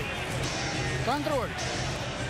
And Fedor Emelianenko looks like he's in fight shape, John. Even has a tan. Let's take a look at the replay. Here's when you saw Mikhailov go after the choke, and he went palm to palm at this point. He had gone to try to use a rear naked choke. You see that hand on top of the head. It wants to be behind it. Here goes a nice elbow attempt by Ego. And then Ego jumps to that guillotine attempt, figuring that he might be able to finish this fight. There was about 15 seconds left, but it wasn't set up correctly and wasn't able to finish off. Ego, a Brazilian Jiu-Jitsu black belt. 6 of his previous 7 wins by submission have come via rear naked choke. The other one was via guillotine. Against Sean Bunch. You ready? Leandro, you ready? Let's get after it. Let's see if we see punches in punches. Here in the second round, it's Mikhailov and Ego. Face off, lots of feinting. No one pulling the trigger quite yet. There's Mikhailov initiating the offense. They clinch. Over under by Mikhailov. And it's Ego that's able to put Mikhailov against the fence.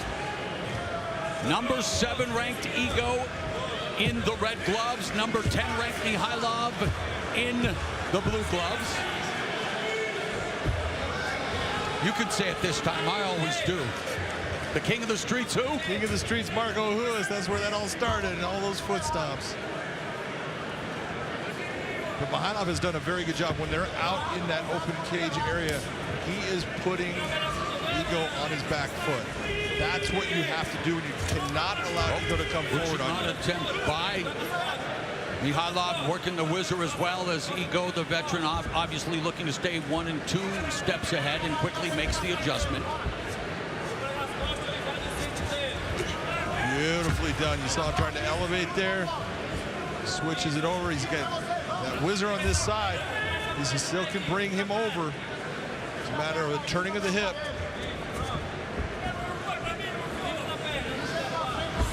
A minute and a half has elapsed here in the second round of this bantamweight bout between top 10 ranked contenders. Again, Ego, first title attempt, he missed weight, so the title wasn't on the line, and then falling short against Caldwell, but wanting to remain in the thick of things and try to hand Nikita Mikhailov just his 3rd loss. Let's work, guys. And the referee would like to see a little more work.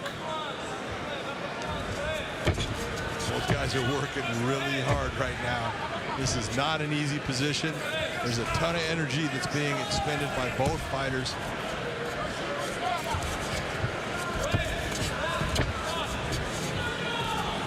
Ego still has his hands clasped together in that body lock. Now he lets go to try to punch. Stop, guys. And the referee calls for the break. They will reset. And And a spinning wheel kick misses for Mihailov. There's another kick. That was a good kick right there. And that kick, as Mihailov was throwing one, and Ego quickly attacks the neck. Right back to it again. You can tell Mihailov is feeling like he's safe right now. Oh, there's no. the tap! Leandro Ego forcing Nikita Mihailov to tap. It's the 50th anniversary of hip-hop. Wu-Tang Clan always says, protect your neck. Mihailov unable to do so as Leandro Ego picks up a huge victory. Big victory. We talked about Ego's guillotine and how tight it can be. And it looked like Mihailov thought he was safe again like he was in that first round, but all of a sudden, it got tight. Nice kick right there to the inside. You see Ego do the same thing. And when he goes to this guillotine right here on that side, he's squeezing in on both. He's really not extending out with the hips. And all of a sudden, it changes up right there. That's where the change was. Beautifully done by Leandro Ego. Ego's 13th submission victory, his second consecutive submission win via guillotine choke, and for the first time in his career, Mihailov taps out to a guillotine that was also submitted via triangle choke, and the party has started in the Ego corner. He fights out of Brazil. Head trainer for this camp, Jose Mauricio da Roca Jr. Good fight, guys. Let's make it official with Michael C. Williams. Ladies and gentlemen, it comes to an end. 2 minutes, 50 seconds into round number 2. The tap by way of a guillotine choke. Your winner by submission, Leandro Alter Ego. Leandro Alter Ego. That's how you come back from a defeat. Forcing the highly regarded Nikita Mihailov to tap. Fedor Emelianenko congratulating Ego on the win. And we will roll on with the Bellator 298 prelims coming up, of course. Bellator 298's main card, and it features a rematch in the heavyweight division. With more on that, let's go to Amanda Guerra. Moro, incredible finishes so far tonight. Maybe we'll have one in our co-main, as you mentioned, a rematch between two of the best heavyweights in the world, and Valentin Moldavsky going up against tall Steve Mowry. Now take a look at the rankings. This is why this fight is so important. You can see just how close they are, sitting at 2 and 3. Now just this week we announced Bellator 300 on October 7th. The champ Ryan Bader will go against Linton Vassell. So whoever wins tonight could very well be the next man up. So here's what happened a year ago. Almost 1 year to today here inside the Sanford Pentagon. 54 seconds in, it was an accidental eye poke from Moldavsky to Steve Mowry. Mowry did try for several minutes to see if he could clear his vision. He couldn't. Eventually, it was ruled no contest. Turns out he did have a scratched cornea. Now, it is very clear why they call him tall Steve Mowry, sitting at 6'8". He is still undefeated since then, but Moldavsky has faced some of the best of the best. And for Mowry, this is the biggest fight of his career. Moldavsky planning to hand him his very first loss. Both fighters say it is time to close the book on this one. Moro, let's see if we can get some more good finishes. We'll send it back down to you. All right, Amanda, thank you very much. As we go to the lightweight division, Big John and I really looking forward to this one. When we talked about this matchup, Vladimir Tokov against Jaro Peko. Look at the reach of 73 to 76. Peko, you're going to find out very athletic and a lot of speed. Tokov, outstanding everywhere. Here's Michael C. Williams. Tonight here in Sioux Falls, South Dakota, the prelims at Bellator 298 move now to the lightweight division. Set for 3 5-minute rounds. Introducing first, the blue corner. At 6 foot, weighing in 155.4 pounds. His professional record near perfect. 7 wins, 1 defeat. Ladies and gentlemen, presenting Jairo Peko. And across the cage, his adversary out of the red corner. At 5'10", weighing in 155.2 pounds. Coming off an incredible first round knockout victory. He enters with 9 professional victories, 2 losses. Introducing Vladimir Peko. In charge, your referee, Kevin McDonald. Vladimir Tokov, fresh off that first-round knockout win over the previously undefeated Lance Gibson Jr. Bellator 293 in March. Jado Peko, he would like to even his Bellator record at 1-1. Yeah, let's go. There goes the bell, the touch of gloves. What do you look for early, John? Really, I look for Peko is very explosive in everything he does, and Tokov just needs to kind of allow him to do his thing. Just be smart in your attacks, take your time, and start to wear him down, because he does get a little exhausted based upon trying to hit really hard and use that speed. Peko with 4 consecutive kicks, the first 3 to the lead leg of Tokov. There's a spinning kick by Peko, so already very busy in the kicking department. There is the legendary Fedor Emelianenko, and a man who hopes to be a legend, well on his way. Vadim Nemkov talking about the fact that he is moving up to heavyweight. He would love to emulate his mentor's career, the current 205-pound champion in Bellator MMA. Nice right hand by Peko. Outstanding fighter. This is what makes Tokov. That's where he has the advantage in this fight. His wrestling is outstanding. So he can put the fight where he wants on the ground. Now, Peko's not bad on the ground. He's got a good ground game, but so does Tokov, especially in the top position. Tokov, the brother of former Bellator middleweight title challenger Anatoly Tokov, and he has made it clear that he would love to one day be the champion. And of course, John, you get into the game, that's what you aspire to be in the lightweight division. My goodness, we've got many killers, as you like to say, and what a Grand Prix unfolding in that division. Of course, headlined by the undefeated Usman Nurmagomedov, the champion at 155. Tokov making life difficult for Peko from top position. Yeah, he is, but right now, at least Peko was able to get it back in a position where he's feeling like he can hold and keep the posture, but that one hand opening up. You're seeing Tokov, nice job of keeping that knee over there. Now Peko's able to get it through. Nice pass by Tokov. Right into side control, but now back into a loose half. 2:45 remaining in the opening round. Peko getting back to his feet, or attempting to, still has one knee on the ground.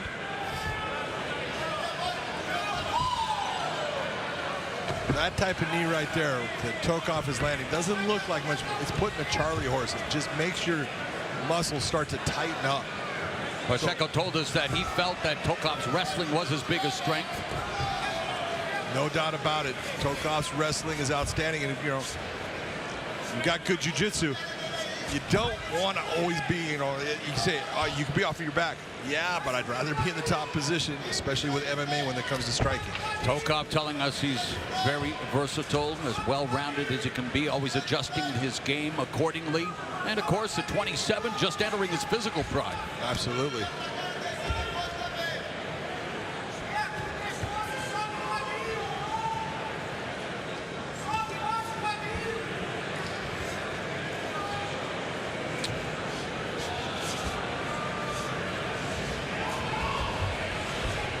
Peko looking to change his life as he struggles here against Tokov, but still living in a favela in Brazil, but proud of the way he was raised and here to change his life and the life of his family and loved ones. And he told us he's going to let his hands and feet speak for him, and well, had some early success, but this is Tokov's domain. Yeah, right now Tokov is the one in control of this fight.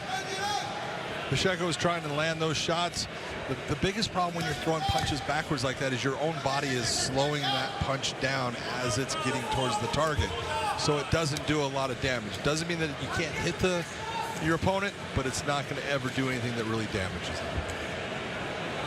Under a minute left here in the opening round, and the body triangle being employed by Tokov, delivering short strikes from the back. Of course, Peko blind to what's happening. But wing blocking. Tokov should really look at either turning Peko, change that figure four that he has, bringing his right leg over and locking it down with his left, and turn him towards the cage. That way he's trapped in there. or turn himself off so he can utilize his right arm in a more efficient fashion. Peko was like a telemarketer there, answering 2 phones at one time, trying to block the strikes from Tokov,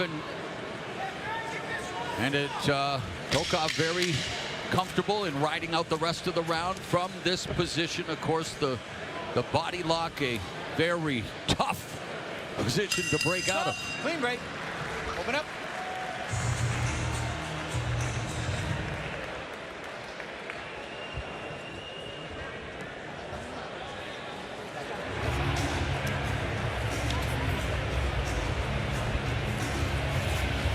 Gotta say, John, retired life agreeing with the last emperor, Fedor Emelianenko, my man. He's looking good.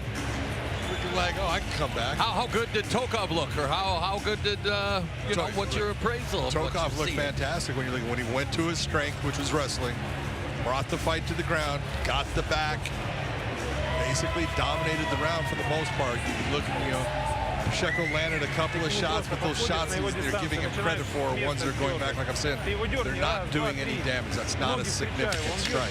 So Tokov definitely way ahead in this right now.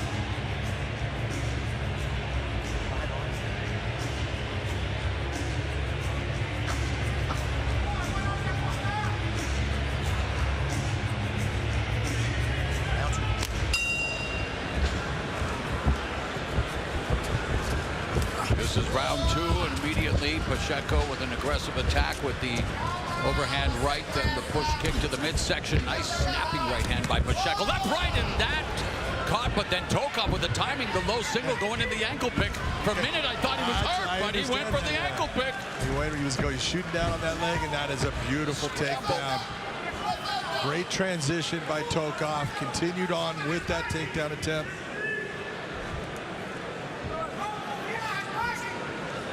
Yeah, I can understand why you thought he was hurt with the way he dropped down low on that ankle pick, but he knows his opponent is dangerous. He knows he's got power. He knows he's got speed. Great by Peko, back to his feet and a knee, and in that opening round for Tokov, he landed nearly twice as many strikes as Peko threw.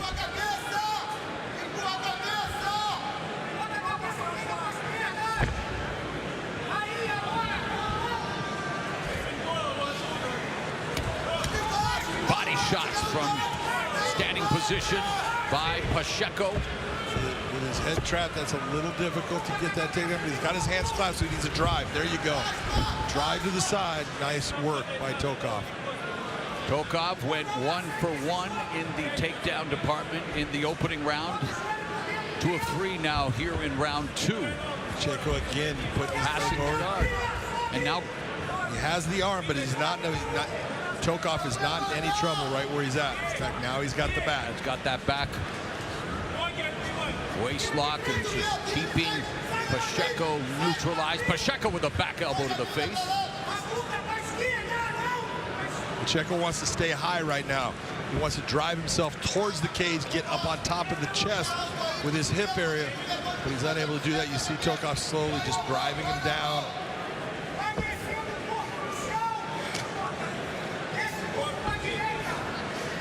So Tokov able to eliminate the physical advantages of Peko in this fight. That's what being a good wrestler can do for you. But having that wrestling advantage, saying I can put this fight into the range that is best suited for me to get the victory, that's what Tokov is doing.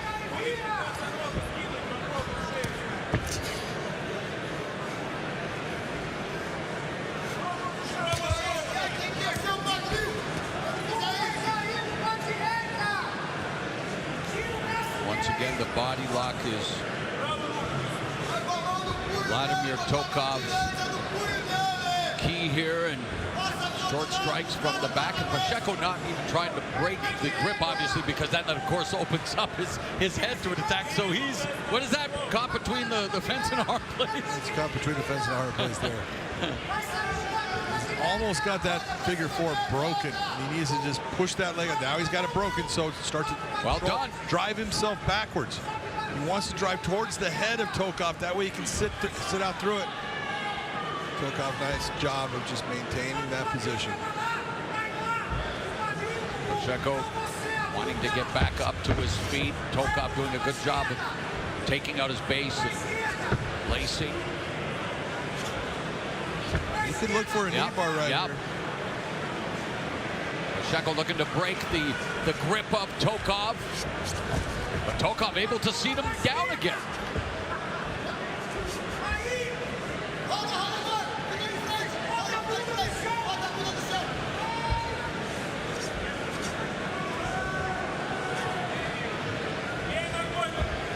Obviously, Pacheco physically stronger than Tokov. You see him muscling his way through things. But Tokov able to keep him down. Then brings him back down. Under a minute left here in the second round. Pacheco, who the cage is causing him a problem where you see he's kind of stuck based upon nowhere for him to move. He wants to get his head away from that cage. He's stuck in every facet of the fight right now in terms of what Tokov has been able to do in neutralizing a guy who is coming in with a 6-foot frame, you know, known for rangy attacks to pick apart his opponents. But Tokov 4 for 5 in the takedown department, 3 of 4 in this round, and it's that takedown, his wrestling, that is keeping this fight in his domain. As the fans getting restless here at the Pentagon in Sioux Falls, South Dakota, as we are headed to the third and final round of this lightweight encounter. Stop.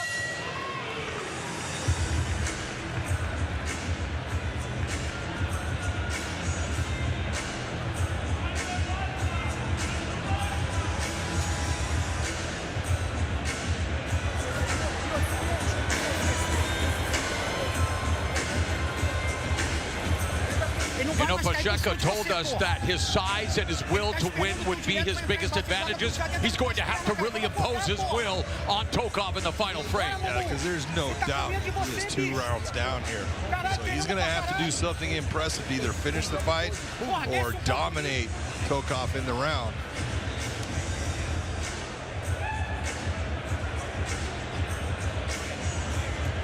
Pacheco made his Bellator debut last November against Kish losing via unanimous decision. Said that nerves were a big part of it being his first fight in Bellator MMA. Come on. Stand up. Now in his sophomore effort, he is Behind the line for me. behind that proverbial 8 ball as we get started here with round number 3. Vladimir Tokov, Jado Pacheco. Third and final.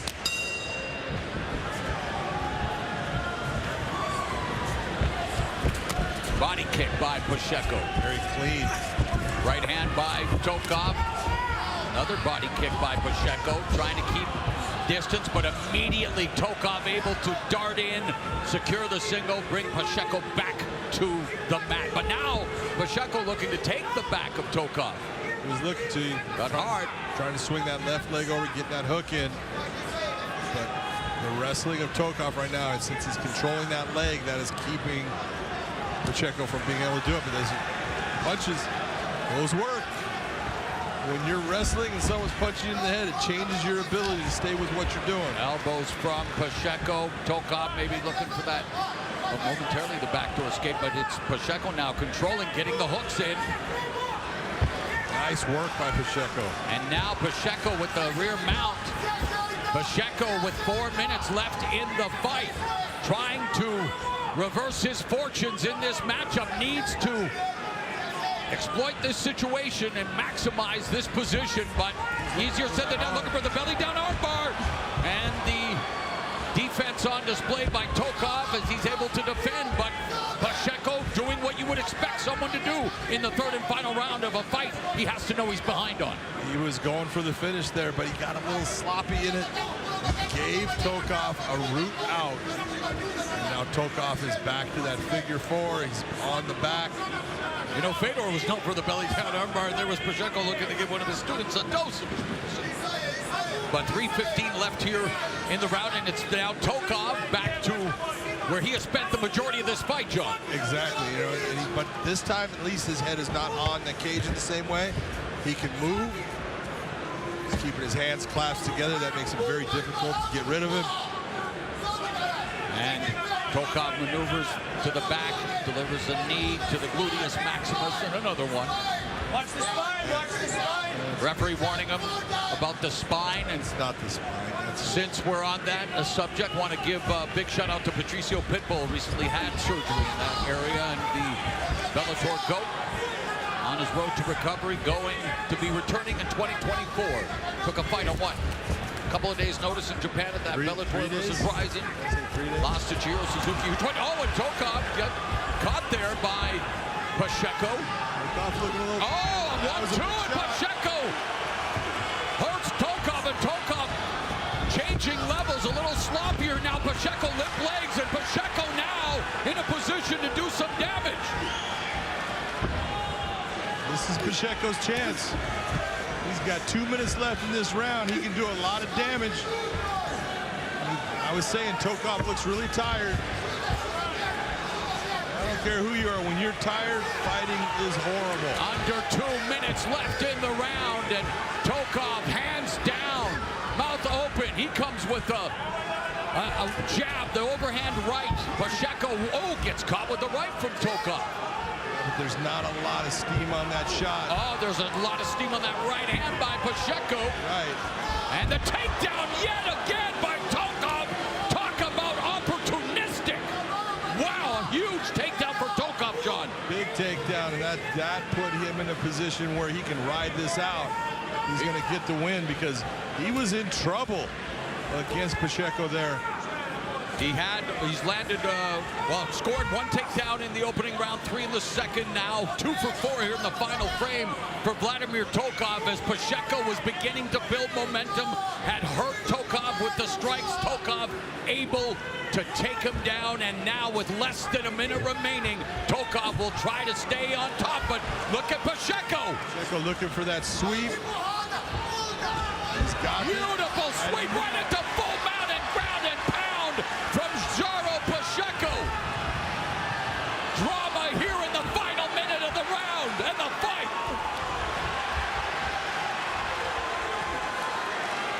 Tokov working to get himself out. Pacheco needs to, don't just stay there. You know you're going to lose a position. Move. Clock ticking away. Jaro Pacheco. Both guys are exhausted now. Tokov back into the open, or the guard of Pacheco. And just when Pacheco had that glimmer of hope, that window of opportunity, Tokov slams it shut with takedowns and ground and pound. Good stuff. Great stuff. Both guys. You got to look at Pacheco there. He's telling you what kind of heart he has. He is going for it at the end. Tokov exhausted, working to keep himself safe, turning the position. Both guys, that's how you want to see guys end the fight. They got nothing left. Oh, my brother, testify as Tokov and Pacheco go the 15 minutes. Fedor teams Tokov. Take a look at some of this action here. Tokov throws that right hand, but gets out of position. He goes down for the takedown, but he's in trouble. He's tired, and you can see by his movement, he is dying. Lands the beautiful right uppercut, but not a lot of steam on it. Takedown of Pacheco. Pacheco had a beautiful sweep here. He gets this sweep. Well done.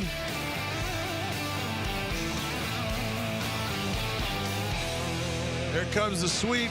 He has the mount. Tokov does a great job of working himself to a seated position to try to get himself out, and turns the position himself and ends up with some ground and pound at the end. Great fight by both fighters. What effort. Unofficial scorecard quickly, and why? 29-28. Vladimir Tokov gets the decision. He won the first 2, and you got to give Pacheco had a great round, but not enough to bring it to even. So Vladimir Tokov coming off that huge first-round KO win of Lance Gibson Jr., the highly touted prospect, and that was just Tokov's 3rd knockout win, but forced to go 15 minutes here against Jaro Pacheco, who lost his Bellator debut. Will he go 0 for 2? Let's find out from MCW. Ladies and gentlemen, having gone the distance, we'll go now to your 3 judges. Your first judge, Jared Volel, scores the fight 30-27. While judges Anthony Manus and Brian Miner both see it the same, 29-28. All have it for the winner by unanimous decision, Vladimir Tokov. Fedor team victorious. Vladimir Tokov able to pick up the win. Unfortunately, Jaro Pacheco not happy with the decision, walking away as Tokov was trying to congratulate him, but it's a hard-fought big win for Vladimir Tokov, who's now won 2 in a row in the Bellator MMA cage. By the way, John, have I said lately that Fedor looks fight ready? Let's continue with the prelims here at Bellator 298.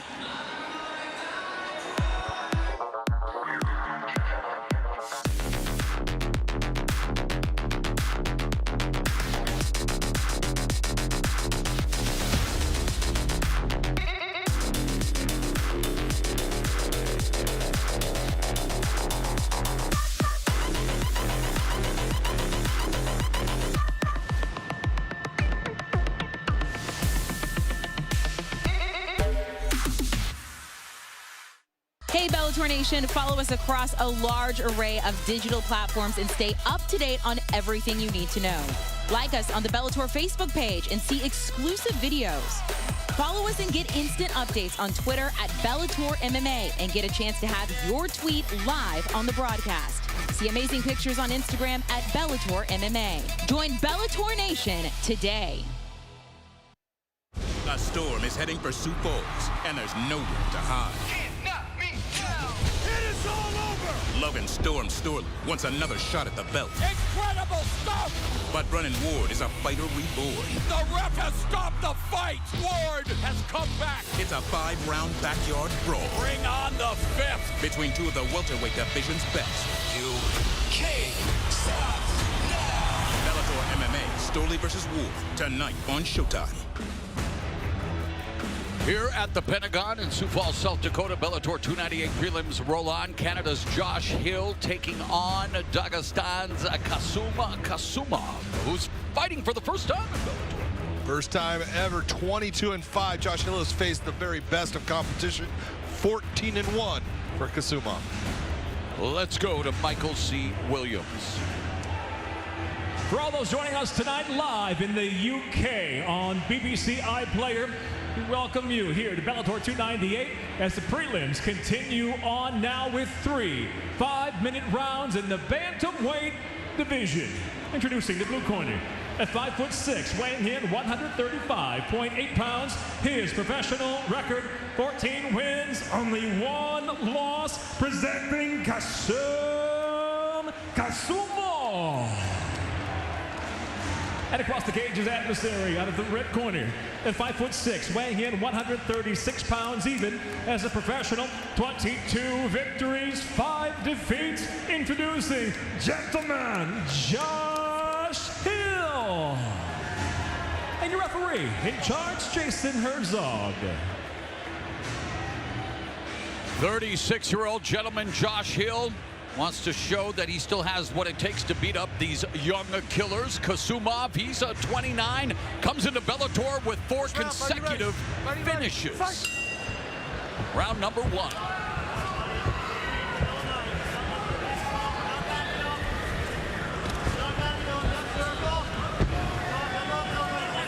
Josh Hill, a very talented veteran fighter. He's very experienced. He's smart about the way he fights. But he is fighting a guy in Kasumov, very talented, very good with his wrestling, very good at getting the positions that put him in a place to do damage and not be damaged by you.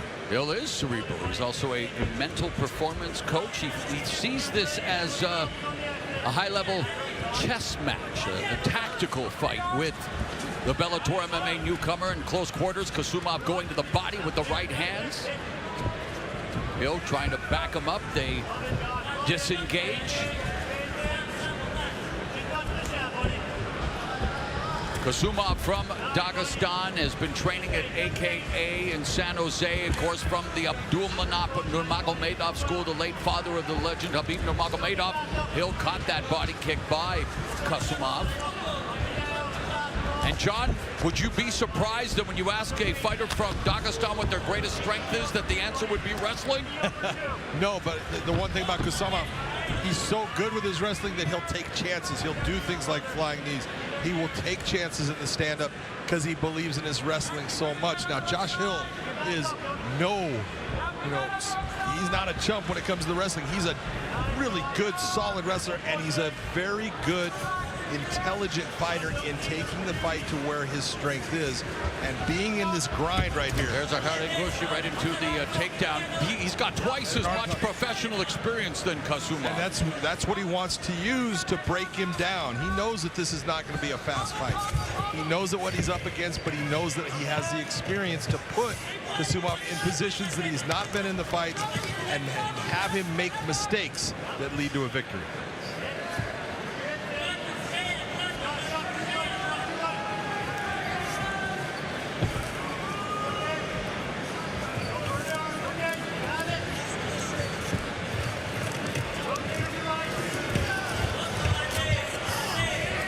Kasumov told us that his advantages over Hill would be his age and being hungry for wins. Hill 4-2 in Bellator MMA. This is Kasumov's first fight. He wants to prove that he belongs at this big stage. And boy, coming in, you couldn't ask for a better wave of momentum with 4 consecutive finishes, including a Darce choke in his last fight, which was, by the way, a year ago. So it's been a while since Kasumov has been in the cage. Josh Hill is not an easy person to look good against, though. It's just the experience in all the fights that he's had throughout his career, championship fights. He's just a well-rounded fighter that is incredibly intelligent when he's in the cage. Back up to his feet. Nice work by Jockey Josh Hill. for position. Back to his feet. Pummeling now with Kasumov. Kasumov with the knee changes his head position, creating some space. There's a knee to the midsection. They exchange knees now in close. Dirty boxing by Kasumov. Nice knees inside by Josh Hill, though. Kasumov going after the body with the punching. Hill, nice elbow from Hill on the exit as minute 15, right uppercut by Hill. It's Kasumov putting the pressure on him, body kick. Hill moving to his right. This is the one position. Level change by Kasumov. Don't think Josh Hill needs to put his back against the cage. He's better off if he's out in that open area.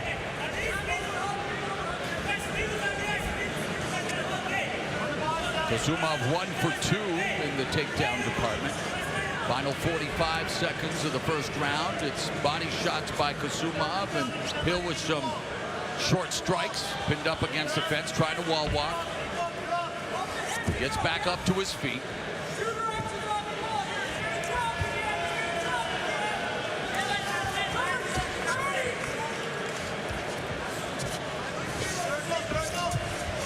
Shoulder strike from Kasumov.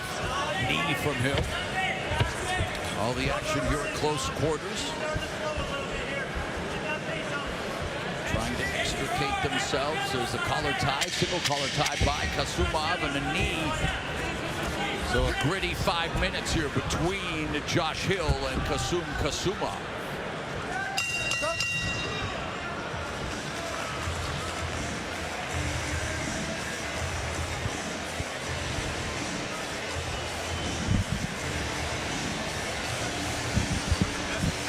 That was a very close round for both fighters. Josh Hill had his moment. He did good thing. Good knees to the body inside. A lot of body shots by Kasumov. He landed a whole lot of shots in there. It's going to be, what did the judges see? That's one of those rounds where I could see you getting judges giving different scores. Take a look at that knee right to the chest area of Josh Hill. He eats it well, but landed cleanly.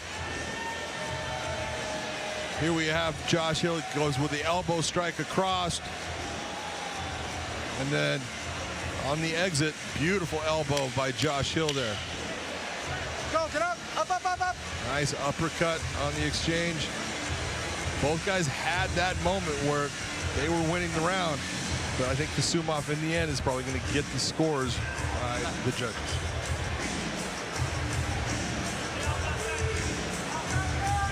outside. You ready?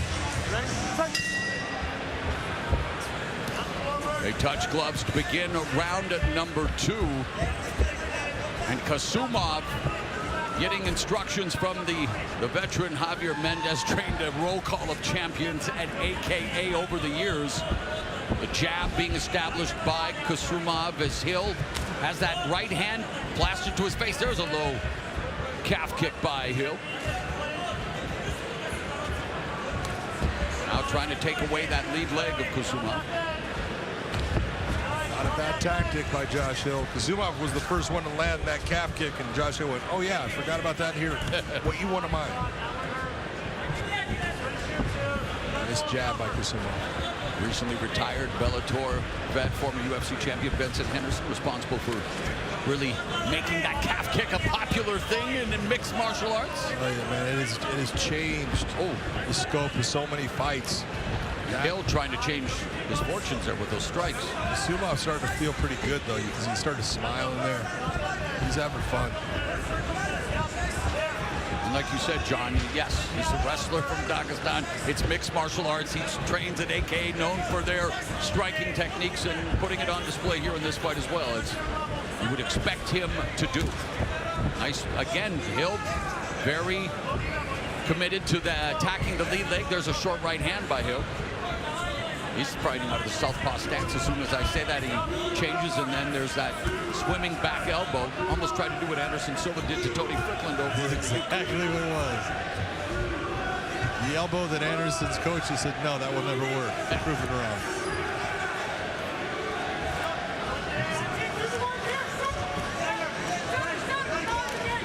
And they remain in this position, John, for much of the first round as well. They each have a collar tie, and they each just try to dirty box. Nice little foot sweep by Kasumov.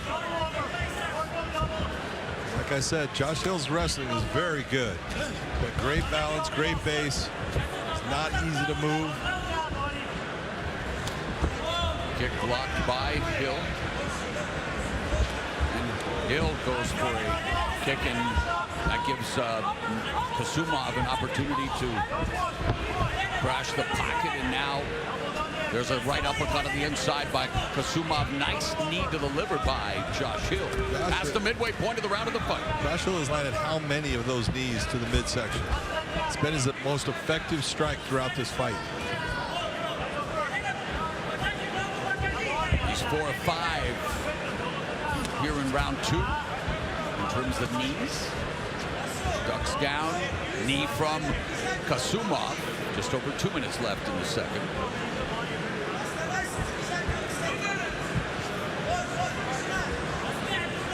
Those shoulder strikes.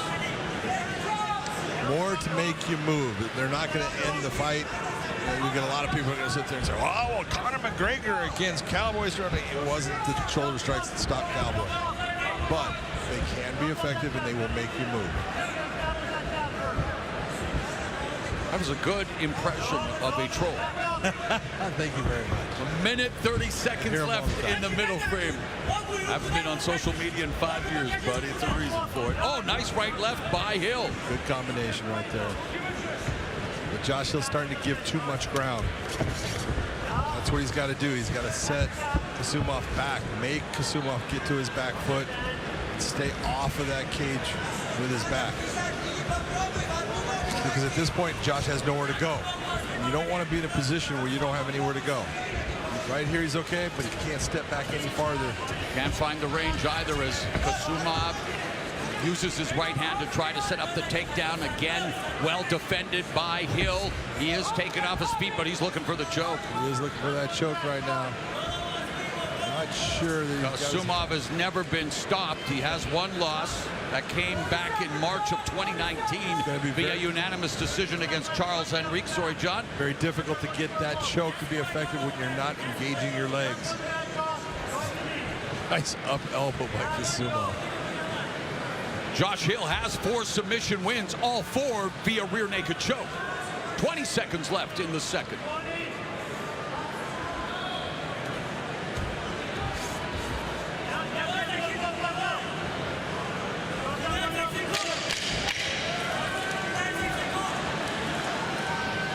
Kasumov going to just try to ride this position out. don't believe Josh Hill is truly squeezing that hard.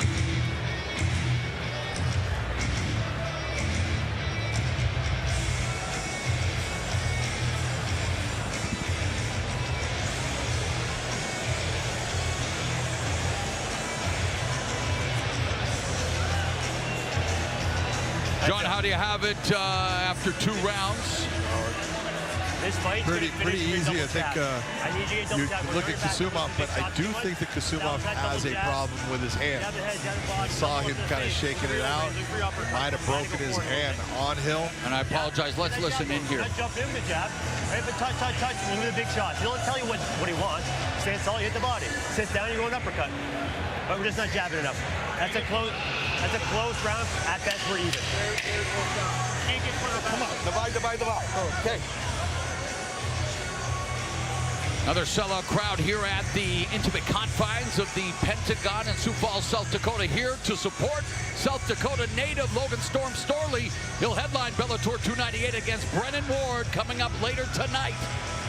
On the main card of Bellator 298, Josh Hill and the debuting Kasumov ready for the final round. And the jab by Kasumov. Hill comes back with a couple of jabs. Let's see how much Kasumov uses that right hand. He's definitely exclusively using his left right now. Yeah. And you may be onto so well. There's the right. Meanwhile, Hill again backing up on his back foot, going back to the fence where it has not served him well in this fight. No, every time he gets up against the cage, there's nowhere for him to go. And he ends up getting taken down.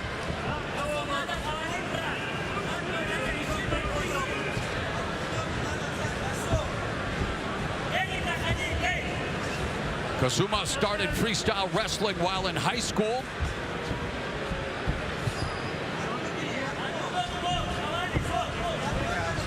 And looking for the takedown against the veteran Josh Hill.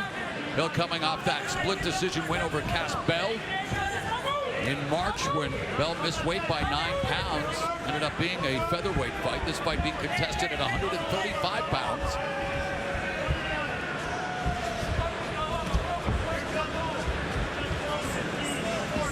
Oh, beautiful. There's no doubt that his hand there's something wrong because he's not using, he's used it one time this entire round. So there's something there that gives Josh Hill the ability to try to do something here, but Kasumov needs to push Kasumov back. Meanwhile, it's Kasumov who is putting the pressure on, and well, they both batted. Lucky they didn't clash heads there, 2 Rams. And Hill sitting down on punches, single shots, not really finding the range or distance. There's a knee up the middle, and one by Kasumov. And Kasumov, with the dogged determination, wants to bring Hill down, and Hill continues to stymie his attack.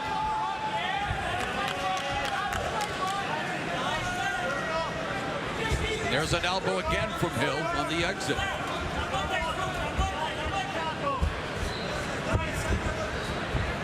Coming up on the midway point of the fight, Kasumov fighting for the first time under the Bellator MMA banner. Josh Hill in his 7th appearance.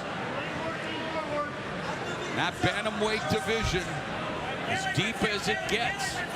Kasumov would like to assert himself, but here being defended again by Hill, and you would think there would be a different strategy now with just over 2 minutes left in the fight. I don't know if he can come up with a different strategy more. He's in that position where he's unable to dictate as far as the distance in the stand-up. He keeps on getting pushed onto his back foot, and then when it gets into the grappling, he's being out-grappled.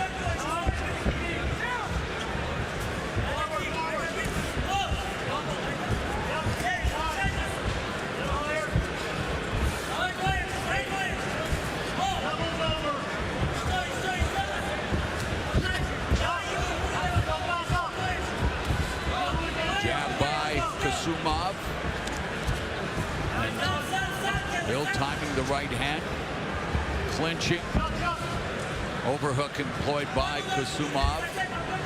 over under and backing Hill again to the fence. Hill able to circle out or tried it.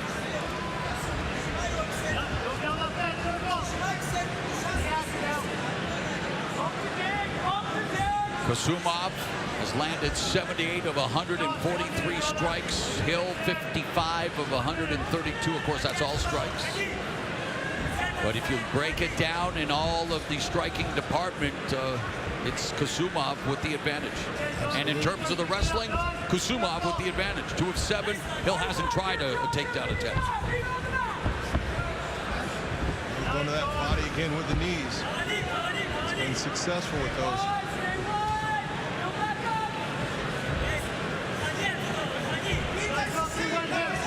Kasumov able to get his butt to the ground. Now Hill's trying to put some squeeze on that. Doesn't have himself in a position to put a ton of pressure on the neck with where his hands are at.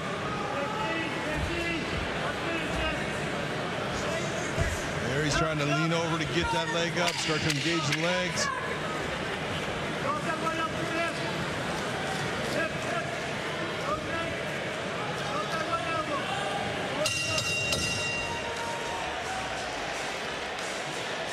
So Kasumov helps Josh Hill up as they go the 15-minute duration in this bantamweight bout.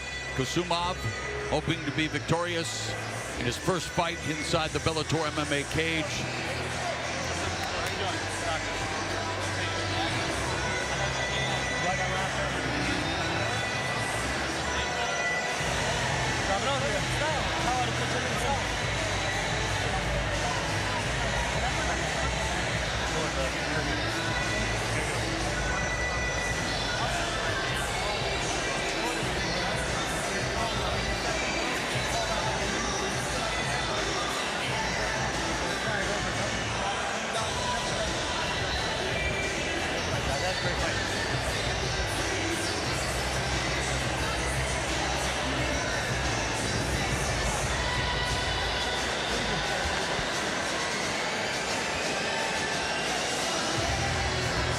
How do you score the fight, John? I mean, well, it's automatic every round, brother.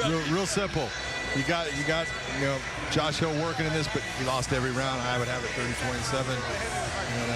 A nice win for Kasumov. And you wonder again where Josh Hill says the right things, wants to do the right things, and we watch him now here in this fight, another tough battle, but looking to see where it can take him in his career.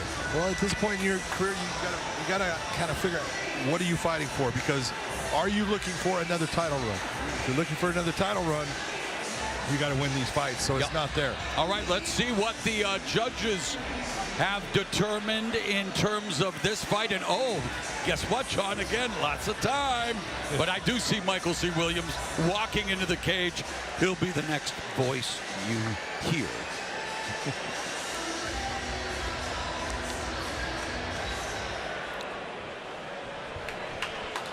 Ladies and gentlemen, for your decision, we'll go now to your 3 judges at cage side.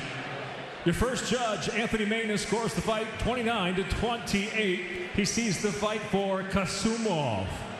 Your second judge at cage side, Eric Cologne, scores the fight 29-28. He sees the fight for Hill. Your third and final judge at cage side, Michael Bell, 30-27. For the winner by split decision, Kasumov.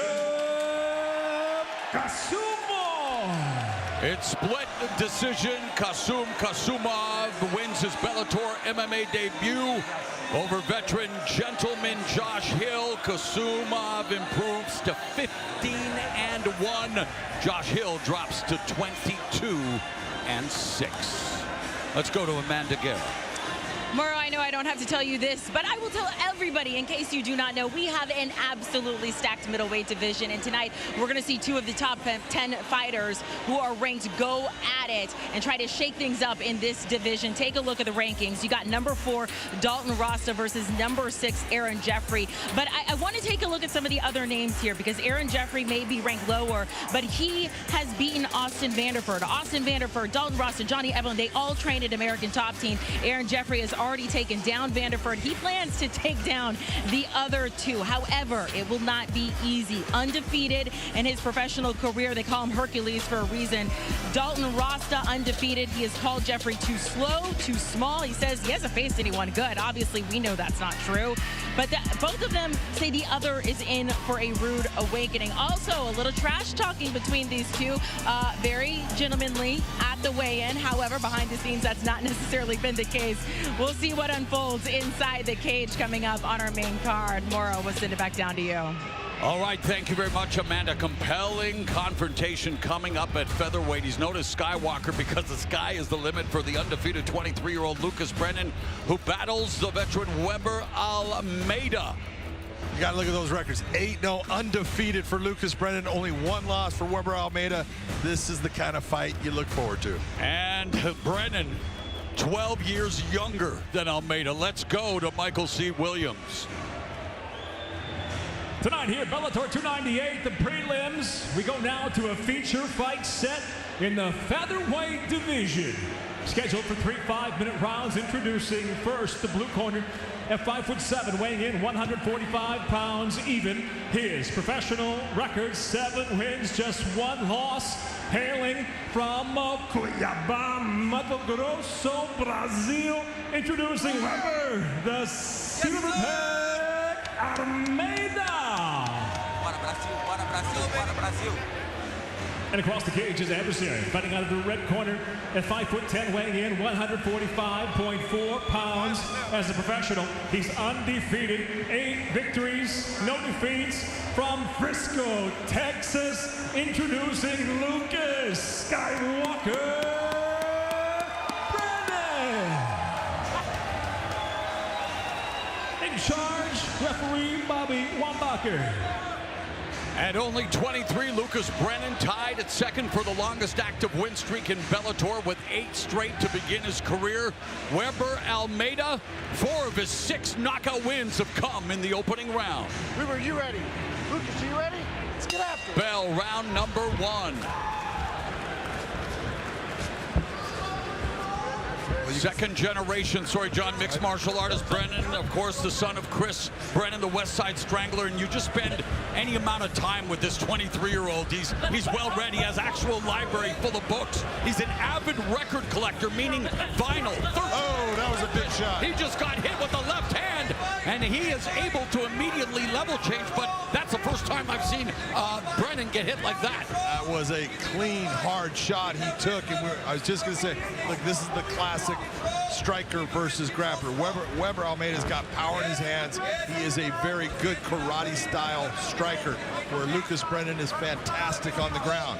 So Lucas, after that shot, you're going to see him really looking for these takedowns. And what about the instinct to immediately do that after tasting the power of Almeida, saying no thank you? That's called training. Almeida using a lot of strength to fight this off. Brennan wants to get this takedown. The more time he has to recover, the closer he can keep himself without being hit. Good for him. Put a button on my story about Brennan. 1,300 album collection. We're talking vinyl. 23-year-old kid. Good on him.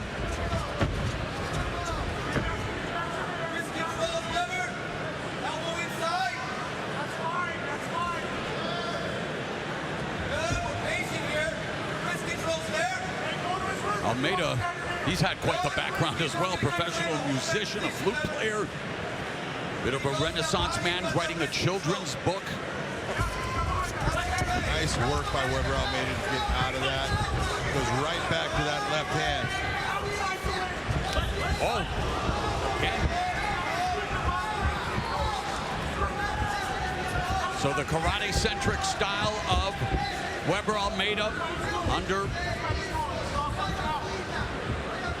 looking at a new look for, and this is, of course, the questions, the experiences. Lucas Brennan, as he continues to grow, will meet different types of fighters already ranked in the top 10. He said, hey, guys, wait a minute. Let me get a little more experience. I'll be ready. But he's shown that the potential is there, but already facing a little adversity here in the first round, courtesy of Almeida. Absolutely. Almeida landed a big strike that hurt him. You could see that it hurt Lucas Brennan.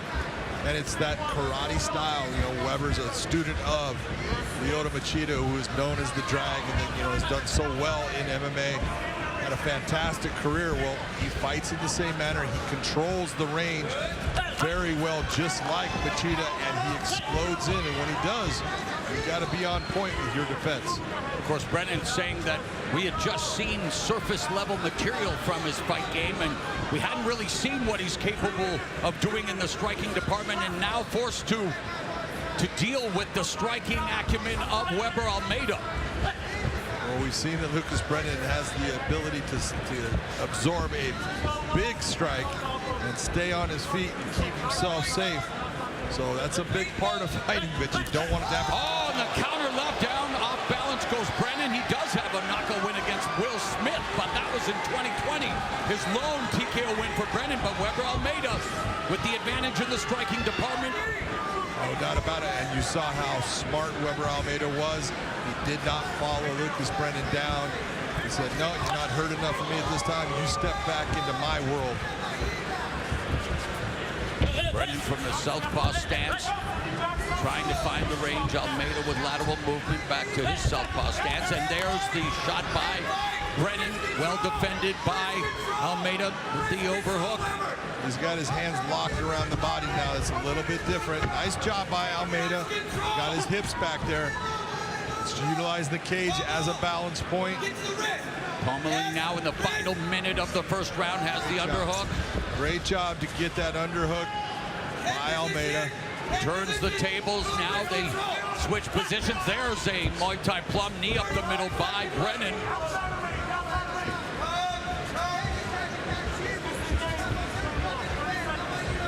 So Almeida had the most telling blow of the opening round. Half a minute now left here. Brennan looking to kick. Needs to keep that chin down when they come into contact with each other. Don't allow your chin to rise up. And we talk about the age difference. Oh, nice timing there, but they've got the same amount of experience. And they end the round on the ground as we go to round number 2. Good scramble, and they throw leather at the bell.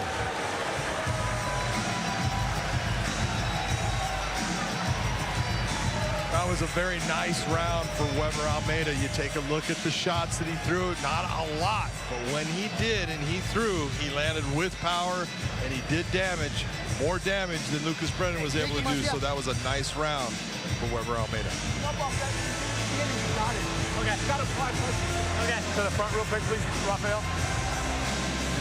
More water? That's Brennan's dad, Chris, giving him water in the corner. Yeah, I believe this was that first left hand right on the jawline. Right there, you can see how it stumbled the legs of Lucas Brennan. He did not go down, but it definitely damaged him.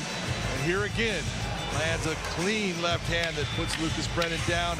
Also off balance. It wasn't that it hurt him that much, but clean shot. That's why he's going to win that round. You notice where Brennan's eyes were looking, not at Almeida, at the target, and that cost him the vision. Yep.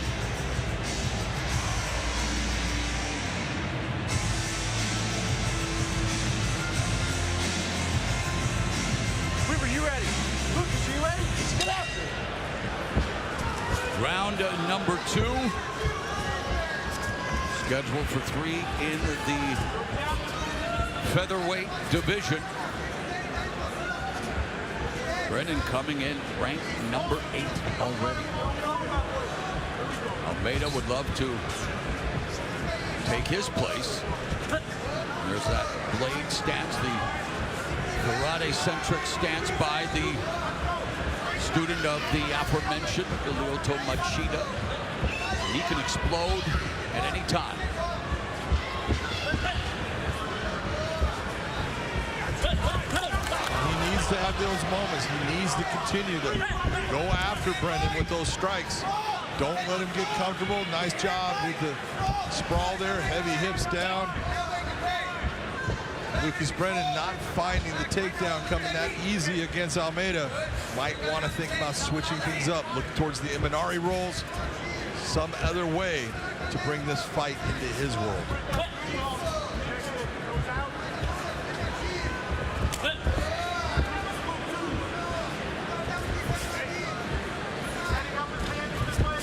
A little bit rare when you see both guys being southpaw, that being their normal stance.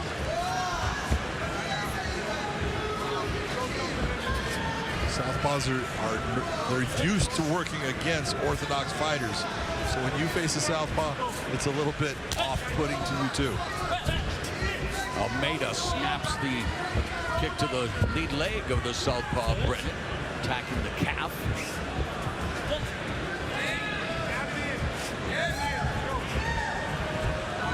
Brennan really needs to utilize his hands. Make your hands work to set up the takedown. Don't just shoot from afar. Make it to where Almeida starts to think about defending the hands, and all of a sudden you're changing levels and getting into the body. That's your way to get the takedown. Almeida doing a good job of just deciding, I'm going to stand towards the middle of the cage. That gives me a lot of room to move.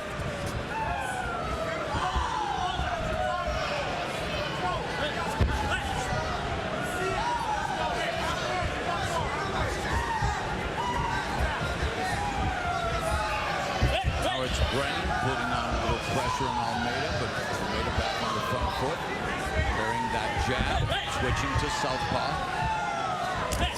Again, attacking the lead leg of Brennan.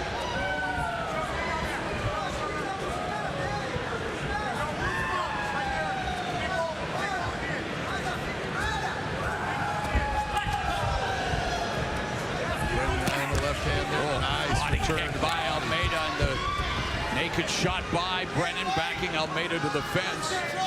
Under 2 minutes left here in the middle frame. You know, Almeida showing how strong he is at featherweight. This is a guy that actually fought at bantamweight. Physically very strong, able to pull Lucas Brennan back up, keep himself safe during this. Nice job of the wrist control. Almeida fighting very intelligently throughout this fight so far. Heel strike to the calf by Almeida.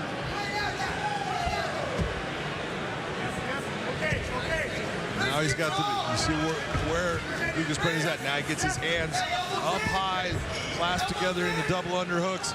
This is a good chance for him right now to look towards his takedown. This is the best chance he's really had with a minute 12 left. Brennan 1 for 4 in the takedown department, 0 for 1 here in the round. And great job by Almeida.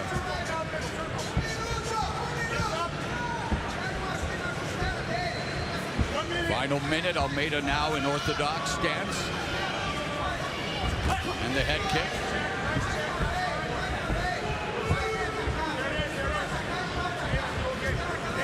Brennan feinting, not pulling the trigger. And pays for it again. That lead leg continues to be chopped down by Almeida, which would, of course, restrict your mobility the more that happens. Yes, it would. Almeida just needs to get a little bit busier, though. Needs to start throwing more.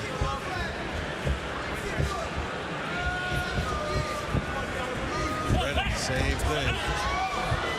Just out of range.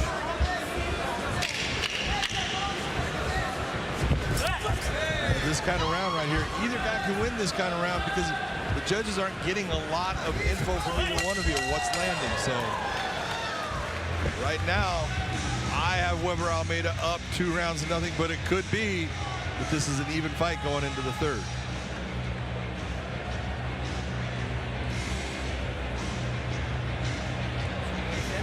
Look at me. You felt everything, right? So I want you to start being more active this round. He's going to have desperation this round. You understand me? What is he going to have? No, he's going to have desperation. So now he's going to be coming at you this whole round. It's like you got to wrestle him nonstop to get to the fucking ground this round and beat him, okay? Get on his neck one way or another. Yes, sir. You got to put him away. You can't waste minutes on the feet, okay? we're getting hot-shotted, and it's going to win the decision. We got to fucking get away from that. Okay? Agree with the assessment from Chris Brennan. Being pot-shotted, you got to get on his neck, and you got to do it right away. Meanwhile, in Almeida's corner, you saw Lyoto Machida's brother, Chinzo Machida, and Chad George. And here we go, third and final round. Brennan, 8-0. Almeida, 7-1. You ready? Luke, you ready? Let's get up.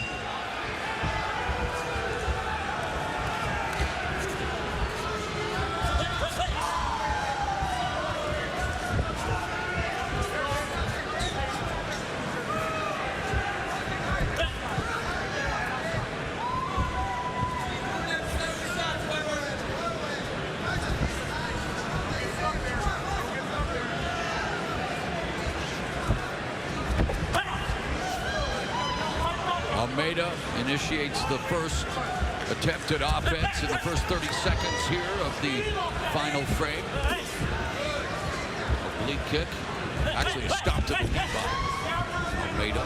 Able to utilize that footwork and the speed. He told us that would be his biggest advantages in this fight. Well, it has been actually, because he's been able to maintain a distance that he's comfortable with and that Lucas Brennan really isn't. That's been a big difference in the fight.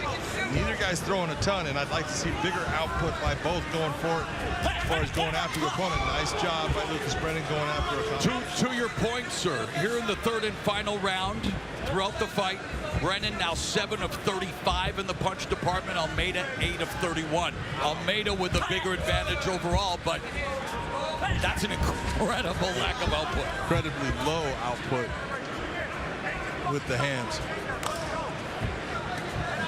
Brennan needs to get more confident. He's got to step inside of that range. Because the more that he steps inside the range, the more that you're going to see Almeida backing up. That will put him into the cage. That allows you a chance of getting that takedown.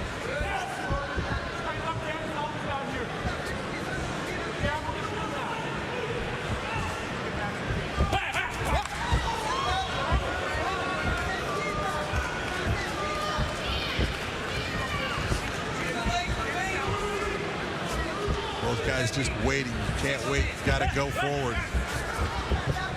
Got to get after it. Especially if you're Lucas Brennan, in my opinion. Brennan respecting the striking background of Weber Almeida. His father, adamant between rounds, you got to attack the neck. You got to find a way to close the distance. You're losing because you're being pot shot. The big difference, if you're looking at this, both guys have thrown kicks, but it's been Almeida's kicks that have had the bigger impact. Look at the lower right leg of Brennan right there. That kick has landed successfully over and over again. Yeah, Almeida 20 for 28 in the kicking department, over 70%, while Brennan 5 of 19.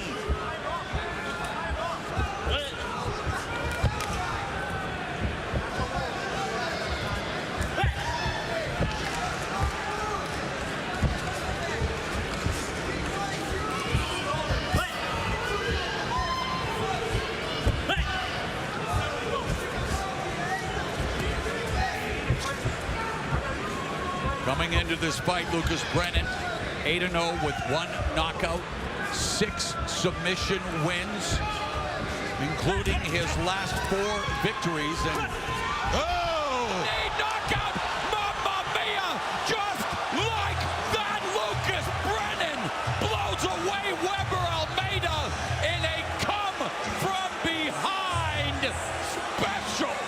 My goodness! Mixed martial arts. What a sport. Unbelievable. From the jaws of defeat, he lands a shot on the jaw, knocks out Weber Almeida. I was talking about you gotta crush that space. That's what we're talking about. Take a look at what he does here. He takes the step. When he gets into the body lock, you see Weber starting to get himself out, but the head's coming down. Knee comes up and meets it. Weber Almeida is out. He has no idea where he's at. Again, watch. You see the head start to come down and the knee comes up. Well timed by Lucas Brennan. There it is. It puts Weber Almeida away. That, as you said, that is grabbing victory from the jaws of defeat. And a crushing knee to the jaw. Watch how of Weber fast. Almeida. Watch how fast when he does dip. Dip, boom. There it is. Highlight reel knockout. And Brennan's corner, his father on the right. Erupting in jubilation. As nasty as he wants to be, Lucas Brennan improves to 9-0 with his second KO win. Unbelievable. Great come from behind win. He's going to be sore tomorrow. That leg was eaten up. But that's how you go after winning a fight. When you're behind, you got to do something. Can you say comeback of the year? What a turn of events here at Sioux Falls, South Dakota, Pentagon. Brennan punctuates it with a knee knockout. Let's go to Michael C. Williams to make it official. Ladies and gentlemen, inside the Bellator cage, the knee ends it suddenly. 3 minutes, 32 seconds into round number 3. He is the winner by knockout. He is still undefeated, Lucas Skywalker Brennan. All 3 judges had Almeida up after 2 rounds, 20-18 for Lucas Brennan. An amazing comeback KO, and what a class act Weber Almeida is as he goes down to defeat for the second time and gets knocked out, gets finished for the first time in his career. Unbelievable. Let's go to Amanda Guerra. Absolutely unbelievable there, Maura. We are less than an hour to our main card. Look, talking about finishes, every fight tonight has the potential to produce firework finishes. Our main event, number 1 ranked welterweight Logan Storley versus Brennan Ward. Ward, huge personality, undefeated, all knockouts since his return to the cage. You don't want to miss what he has to say coming up tonight. But I want to focus on this second fight you're going to see between James Gallagher and James Gonzalez. Gallagher coming back after dealing with multiple injuries, surgeries. He is now healthy, went to Thailand for 2 months to train for this fight. Gonzalez already so dominant in this division. He managed to climb to be the 6th ranked fighter. Well, not just fighting, but also working as a carpenter. Well, he's been able to leave that job, focus full-time on fighting. So watch for him to hit a new level. Now, it is very important to mention somebody that we all know, that we all love, Chris Sunshine Lencioni. He was supposed to be in that fight facing James Gallagher coming up tonight. However, 2 months ago, when he was training for this fight, he went into cardiac arrest, suffered extensive brain damage. We have been able to speak to his wife, Marka, tonight. She is sharing intimate behind-the-scenes videos, information about Chris's road to recovery, a recovery that wasn't supposed to happen. Doctors believe because his brain damage was so extensive that he would end up in a vegetative state. We also want to mention, you see it on the screen here, if you would like to help Chris in his recovery, you can scan that QR code, go to the GoFundMe page. You can go to GoFundMe.com, search Chris Lencioni, or go to his social media pages. It is an incredible story that you do not want to miss tonight during our main card. Mauro, back to you. We send love and strength to the Lencioni family as we continue with Bellator 298 prelims. Bantamweight action, number 9 ranked Enrique Barzola against the undefeated and number 10 ranked Jalen Bates, facing by far his most accomplished opponent. No doubt about it. You can see the age, 34 for Barzola, a very young but talented 26 years old for Jalen Bates. Here's Michael C. Williams. Tonight here at the Sanford Pentagon, Bellator 298, the prelims go now to 3 5-minute rounds in the bantamweight division. Introducing first the blue corner at 5'10", weighing in 136 pounds, ranked at number 9, the undefeated professional, brings 7 wins, no losses, out of Lakewood, California, Jalen New Breed Bates. And across the cage, his adversary, out of the red corner, at 5'7", weighing in 135.8 pounds as a professional. 19 victories, 7 defeats, 2 draws, holding the number 8 ranking. He fights out of Lima, Peru, Enrique El Fuerte Barzola. In charge, referee Kevin McDonald.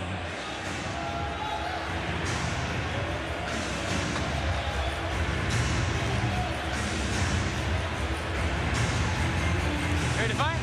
You ready to fight? Let's go. We begin with the first of 3 rounds between Barzola and Bates. Bates at 7-0 with 4 submission wins. Barzola again 19-7, 2-2. He's got 9 finishes, including 5 knockouts. And he is looking to derail that hype train. Bates, one of the brighter prospects on the Bellator roster. And we just saw another bright prospect on this anniversary of hip-hop with Lucas Brennan. Don't call it a comeback. Mama said knock you out, Big John. And let's see what happens here. Barzola, of course, as aggressive as they come. Oh, and he just got hit with a left hook from Bates. Clean punch, keep fighting. He did get hit. You see him patting at his eye, but that was a clean shot. And nice kick. Barzola wins by grinding his opponents out. He's got incredible cardio. He's very physically tough. Yeah, but Bates is all over Barzola here. All over him. And he takes Barzola down. What a start for new breed Jalen Bates. Jalen Bates just looking really good at this moment. He is all over Barzola. He started with that left hand. It landed that Barzola had a problem with his eye afterwards.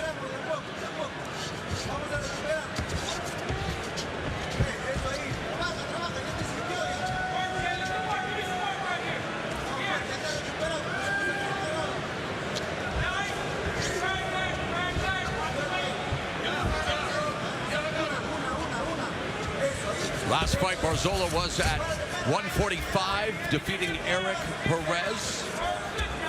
His first fight at 145 in 4 years, but back down to 135 here, where he is trying to hand Bates his first loss, but Bates mean shot, bringing it to Barzola. That was a beautiful left hand by Bates. Side kick to the sternum by Bates. If Bates can continue to do what he's doing as far as controlling the range, look at how he's the one. He's in charge of where that range is at. He's comfortable because he's long. Barzola's not near as long. He's initiating when these exchanges take place.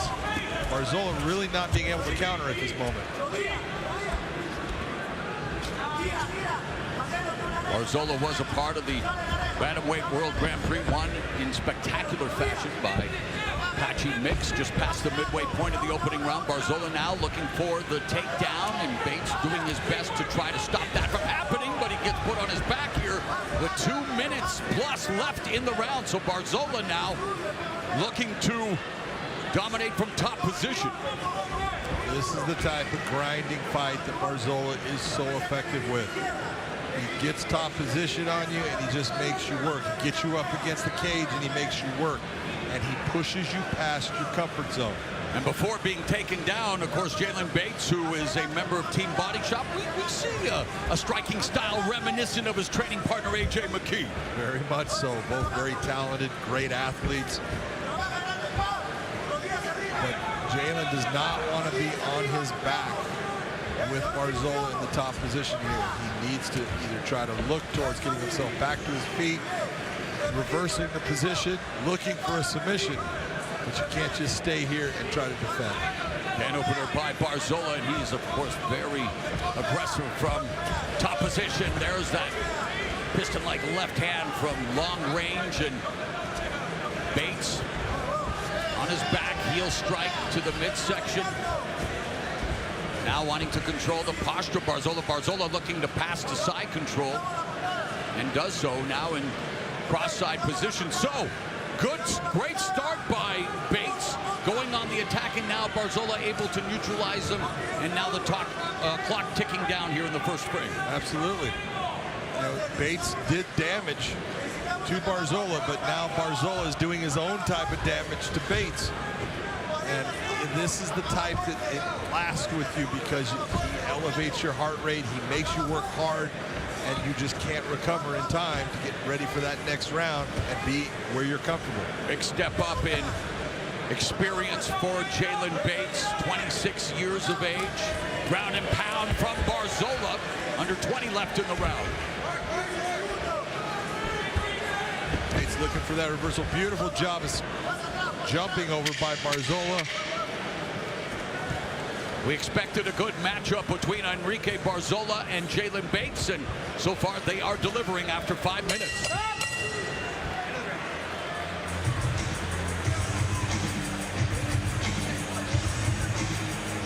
Tale of 2 rounds in many ways, John. Absolutely, but the real question when you look at it, both fighters had their moments. Who did more damage in that round to their opponent? Was it Jalen Bates that landed those bigger shots and hurt Barzola, or was it Barzola with the grind on the ground? What say you? I'm going to have to go with Jalen Bates in that. Take those hands, take that left, come back, boom, left to the body, but stay low, fight low. The McKee family in Bates' corner, Javier Mendez in Barzola's corner. Necesito que saque la derecha para que pueda. You're fucking him up on his feet. Go here, keep beating his ass. He can't see out of the eye. That's why I want you to throw to the body. He can't see out of his eye. Left hand, left kick, all day, doubling it up, all day, everything. All right, let's go to work, baby. Let's get this round back. Of course, AJ McKee, we wish him a speedy recovery as well as recovering from staph infection and, you know, just like Jalen Bates, McKee, I mean, 18 consecutive wins to begin his Bellator career. Still the record. Not too shabby. And a featherweight world Grand Prix under his belt. With $1 million prize. Cashing a check he made for himself at the age of 12. All right, second round here. That's all about Barzola and Bates. And Bates listening to AJ and going back to the striking department. There's the body kick.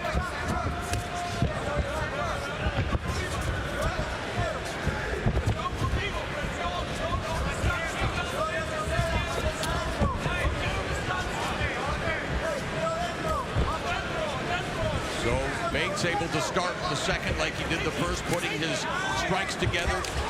Predominantly the kicks and very diverse. Good placement of the kicks, John. Going up and down the entire anatomy of Barzola. Exactly. You notice what Barzola's doing. He keeps trying to push him back towards that cage. Bates needs to explode.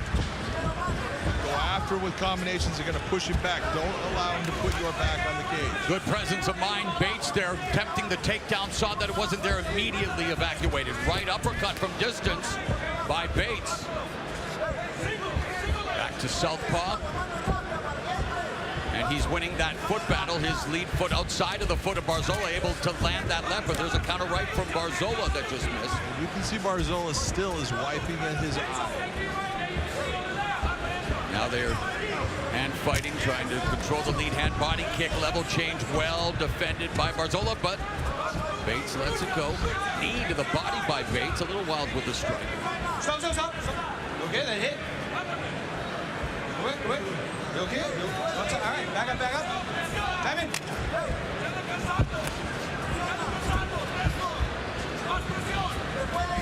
Bates switches to orthodox, and in goes Barzola for another takedown. Barzola went 1 for 1 in the first round and controlled the rest of the round after he did that, and now 1 for 1 here in the second. 3 minutes remaining in the middle frame.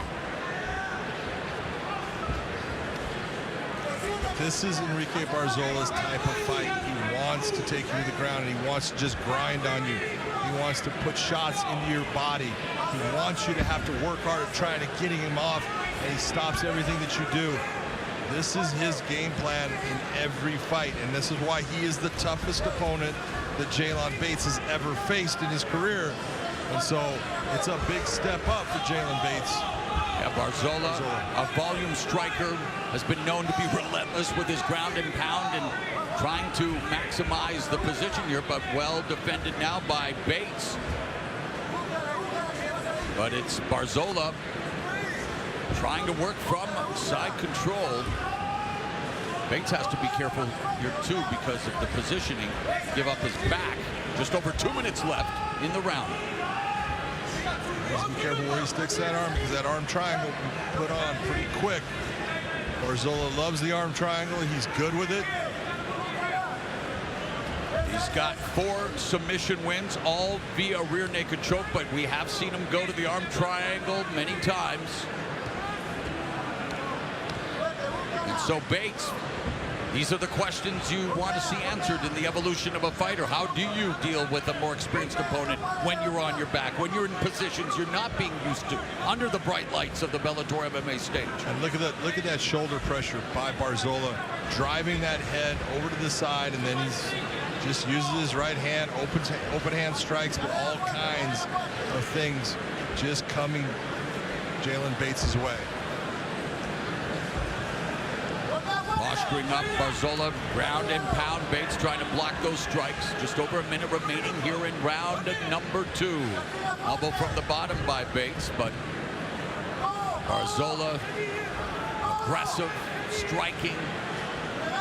Well, the one thing that's knee shield by Bates. The one thing that's been established is if Barzola gets Bates to the ground, Bates is not getting up off the ground. He has worked at it several times. He has been unable to get himself back to his feet. Barzola just has the ability to keep him there. So he's going to have to try to give up something. He might have to take a chance, but you can't stay here. So the thought of possibly turning his back to try to get to his feet, something's got to happen. Great job by Barzola. Look at him using the leg to isolate that arm. Barzola came to the game a little late, started training at 22, now at 34. In his 31st professional fight, and he's putting it on Bates with the ground and pound following the takedown here in round 2, and it ends with Barzola in top position. Stop. Much like the first, John, in many ways, in terms of what transpired in terms but there was no damage done to Barzola in that. Barzola takes that round, and he's on a roll right now. He has taken over this fight. Respira, respira, está muerto, tú estás acostumbrado a esto, ¿ok? Hey, mírame, necesito un round igual, necesito un round igual, ¿lo tumbamos? Or you take flight. So get in here and do what the fuck you know what you're supposed to do. Cut the bullshit. Fight. It's time to fucking fight now, all right? I think it's called tough Let's love. go fight. John. If there's anybody that I have been in a cage with that has made me laugh more, it's Antonio McKee, because he will tell you straight out what he thinks. But it's no laughing how he thinks it. Oh no, not right now. Swipe off his chest and his back. That's called tough love. All good, man. Seconds out. Let's go, let's go.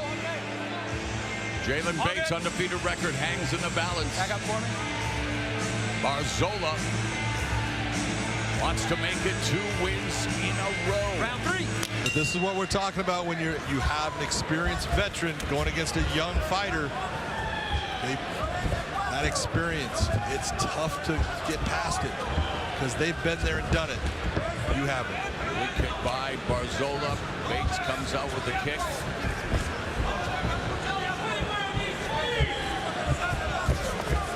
Level change, single leg by Barzola, defended by Bates. Barzola snatching looking to take the back here. Brings Bates down. Bates trying to get back up to his feet. Does so, and mat return by Mr. Barzola. So the wrestling of Enrique Barzola paying dividends in this fight. Absolutely, and the grind. When people talk about the grind, this is it right here. Make them carry your weight every time they get up. Mat return down. Everything that they try. Beautiful sweep right in the mouth by Jalen Bates. Beautifully done, but backdoor escape by Barzola. Jalen Bates had a great position there, just wasn't able to maintain it. An incredible position, full mount, and yet he ends up in his back in a matter of seconds. That's the whole point. This is what happens. Work so hard to get yourself back to a position where you are able to do something, and then he just changes it. Barzola does not stop.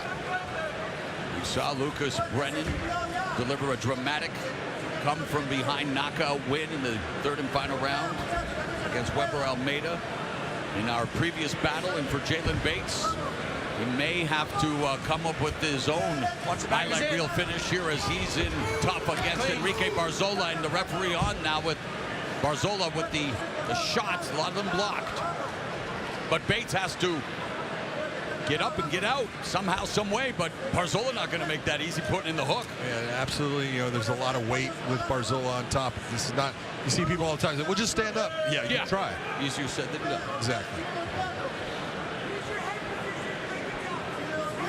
But now look, the urgency does. Look at Bates. Bates is gasping for air now. He has put out a ton of energy in trying to stop what Barzola is doing.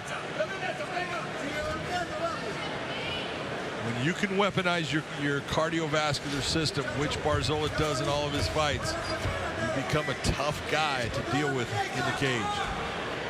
Nice job by Jalen. Oh, he went for the armbar. Oh, he had it there for a moment. And Bates still tight and looking for the dramatic finish here with just over 2 minutes left. My goodness, what a move by Bates. He still has the ability to make this work. Nope, not now. Escaped by the veteran Barzola. Under 2 minutes left in the fight. Great attempt by Jalen Bates. He exploded into that.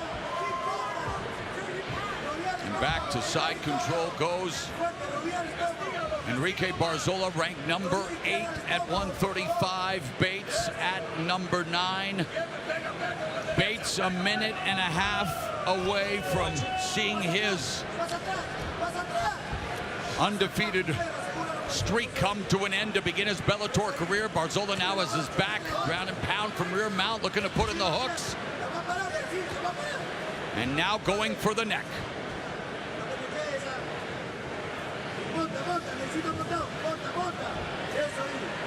Remember what I told you about Barzola's submissions? 4 submissions, all via rear naked choke. He's looking for his 5th right here with just over 60 seconds left in the fight. Landed a lot of shots on Jalen Bates. Jalen not giving in at all. Jalen really going after it, trying to do anything he can to stay in the fight. Barzola in full mount. It has been all Enrique Barzola in this 3rd and final round.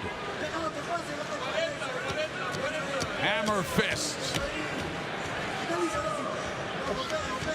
Jalen Bates desperate. Gets flattened out.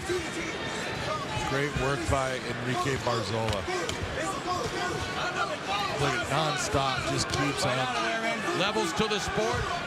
Experience included. Referee looking on as Enrique Barzola, final 10 seconds, continues to deliver ground and pound from the rear mount. Enrique Barzola, the veteran, teaching the youngster Jalen Bates a lesson.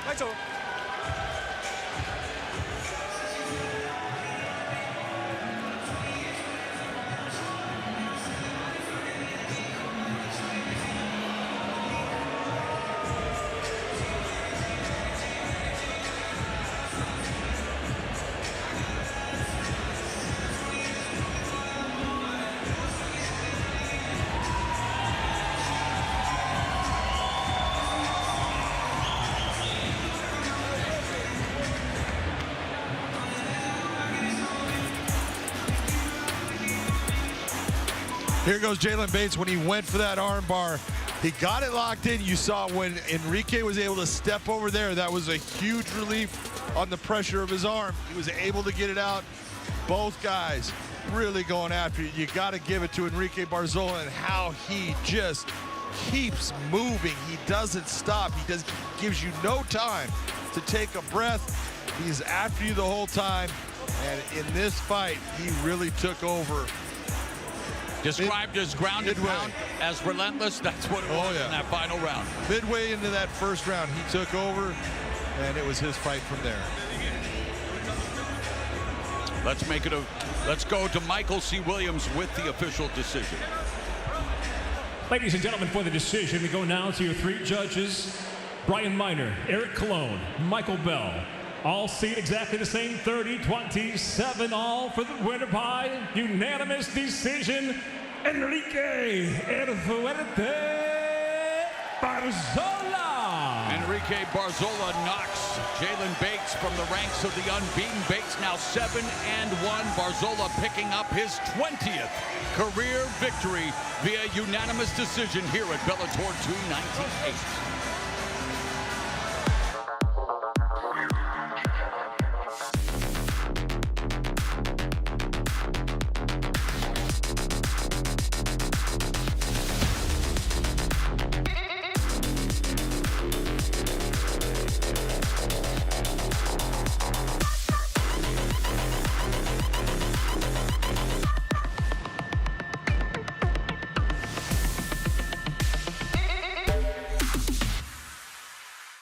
Hey, Bellator Nation, follow us across a large array of digital platforms and stay up to date on everything you need to know. Like us on the Bellator Facebook page and see exclusive videos.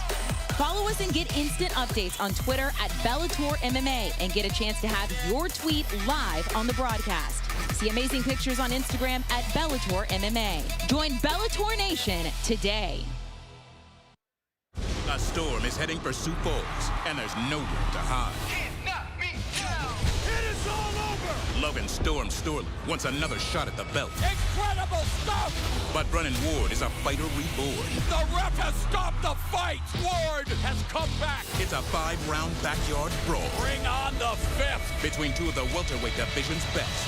You can't stop now! Bellator MMA, Storley versus Ward, tonight on Showtime. All right, we are set for action in the women's flyweight division. Number 8, Diana Avsaragova takes on number 10 ranked Justine Kish. Avsaragova undefeated at 6-0. Kish with a little bit of a, well, the big news here is that Avsaragova did miss weight. Kish agreed to fight, and that's why they're coming over the 125 limit. Let's go to Absolutely. Michael J. Williams. Tonight here in Sioux Falls, South Dakota, we'll conclude our prelims here at Bellator 298 with 3 5-minute rounds in the flyweight division. Introducing first, the blue corner at 5'5", weighing in 125.6 pounds. Her professional record, 8 wins, 6 losses, presenting Justine the Machine Kish. And across the cage, her adversary out of the red corner at 5'7", weighing in 127.2 pounds as a professional. She's undefeated, 6 victories without a defeat. Diana Pantera Avsaragova. In charge, your referee Jason Herzog. Diana Avsaragova coming off a win over Alejandra Lara at Bellator 290 in February.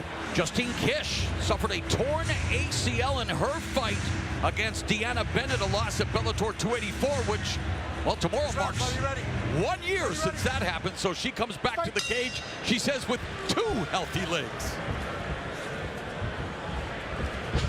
Round number 1 scheduled for 3.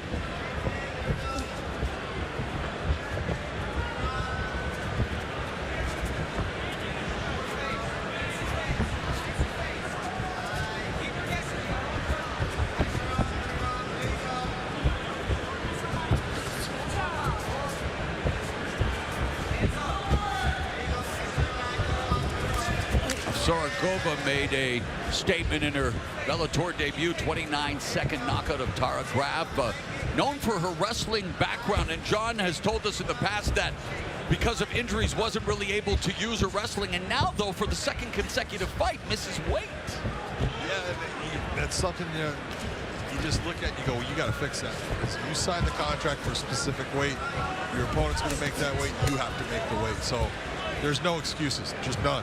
Maybe she does have an excuse. She got married 2 months ago, maybe enjoying life as a married woman, a honeymoon, but you're right, professional fight. And but she owned up to it. She knows that there's difficulty. She's had health issues, but Justine Kish, of course, agreeing to the fight, and both of them now looking to move up at flyweight. Well, and it's the one thing, if you watch Avsaragova's, highlights, she's a fantastic wrestler. She's got really high-level wrestling, but she likes to strike. Justine Kish comes into MMA from Muay Thai. She loves to strike and has learned how to be effective on the ground if she gets taken there. But Avsaragova, in this fight, you look at her and you go, you need to utilize your strength, which is wrestling. We'll see if she does that.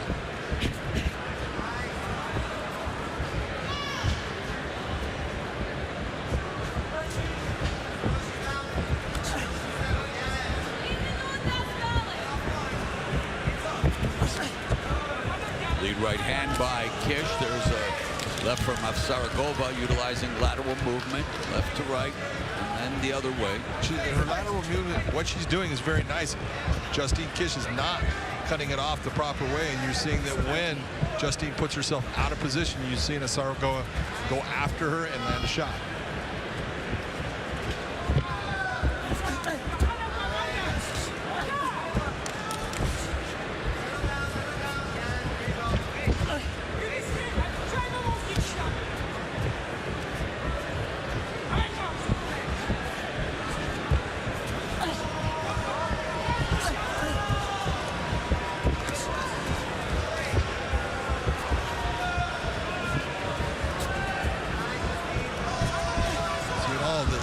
nothing is landing.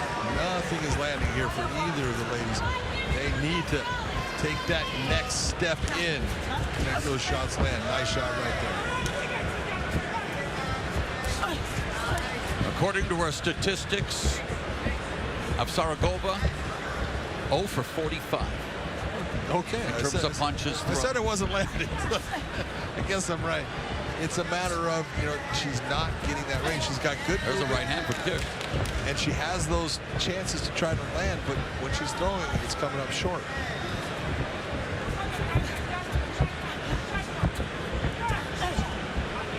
Kish has landed the single right hands upstairs.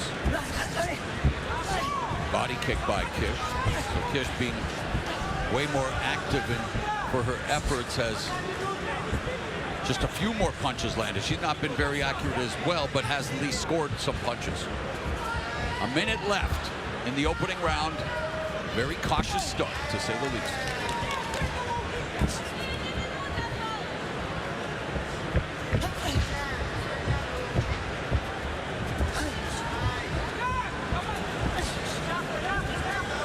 Body lock by Kish. Avsaragova against the fence. Oh, she grabbed the cage right there. And the referee, Jason Herzog, immediately saw it and calls the timeout. And he puts her back in that position. And that is why Mr. Herzog, considered one of the top officials in the sport. 20 seconds left here in the first frame.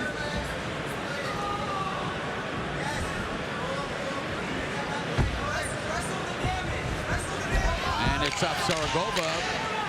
Well, Kish trying to sweep, but Avsaragova now, the headlock.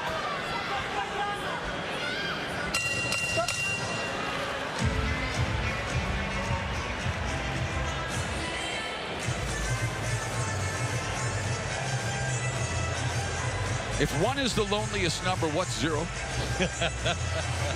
0 is how many shots Avsaragova was able to land throughout that round. I've never seen that. I've never seen it either.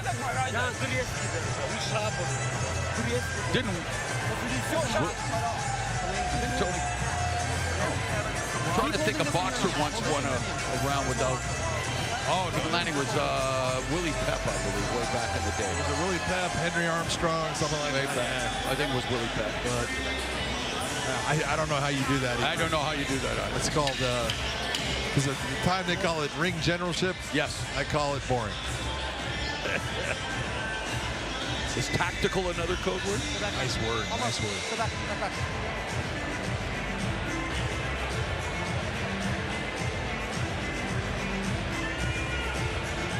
Second round, are you ready? Ready? Fight! This is round number 2. Diana Avsaragova in the red gloves, Justine Kish in the blue, and they do come out more aggressively. Avsaragova throwing her hands. Kish missing with the kick.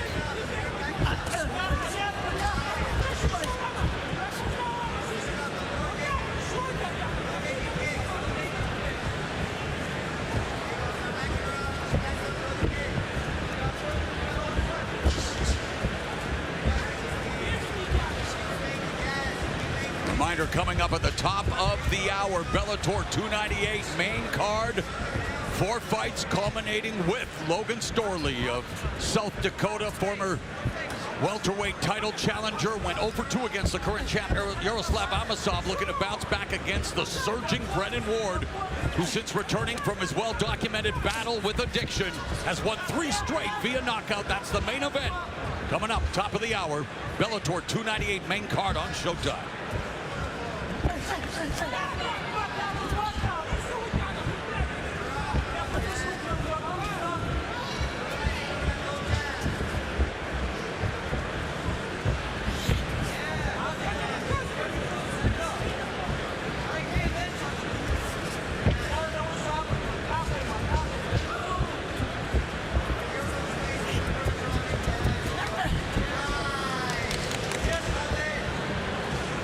Superman punch attempt by Justine Kish. In my opinion, Justine is giving Avsaragova just a little too much respect, because when she goes forward, she lands. Avsaragova is not landing on her really, so you gotta make these engagements happen and land those shots, and that's how you're gonna get your victory. Jab by Avsaragova. Put together competitions or combinations that definitely ratchet up the upper. It's Kish now aggressively moving forward. Becoming much more aggressive.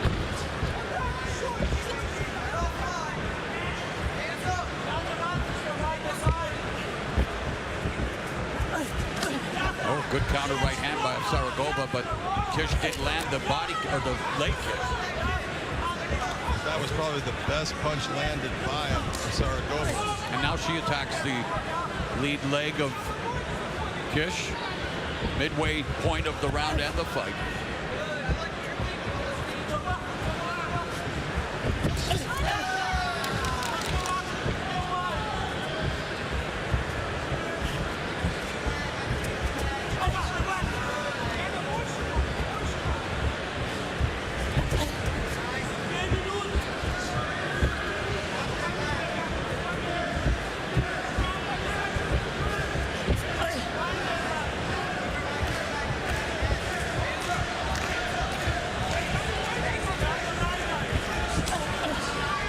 Hook upstairs by Kish.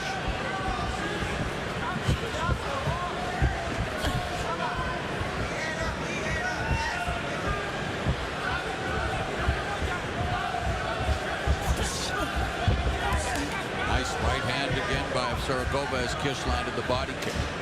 Minute and a half left. There's a right by Kish. This is what Kish needs to do. Just start marching her down. She's trying to get a little bit too fancy as far as the spacing. When you're looking at Diana, she's just in that position where she's always an inch off usually. She's just throwing shots that are landing on her.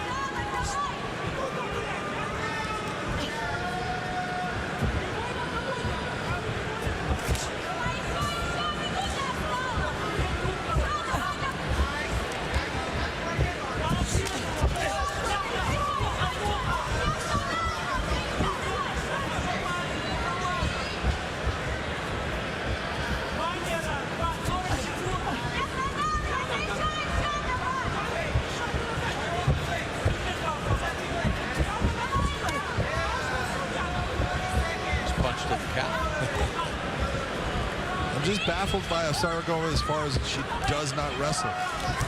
We've seen her have good wrestling. She's got that talent, but she'd rather be in the stand-up. She's got good movement in the stand-up, but Kish is eating her leg up. Take a look at that left leg, Mo. Stained glass window colors. Oh, it's got a lot of damage to it. Another Superwoman punch by Kish as we go to the final round.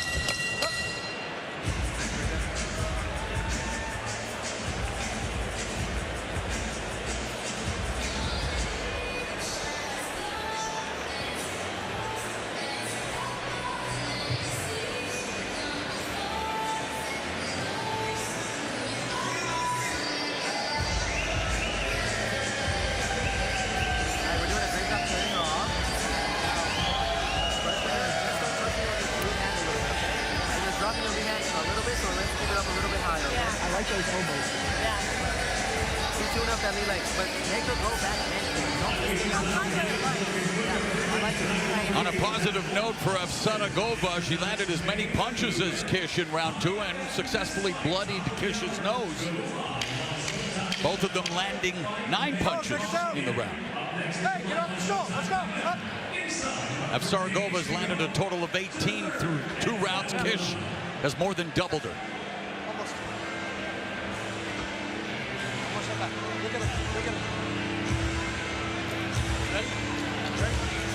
Final 5 minutes begin. Flyweight division. Avsaragova in the red gloves, Kish in the blue.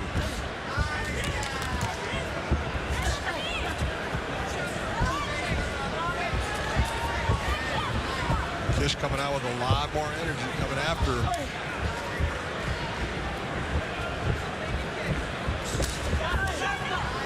Avsaragova going low and inside of the lead leg of Kish. Kish switching stances. They remain at range.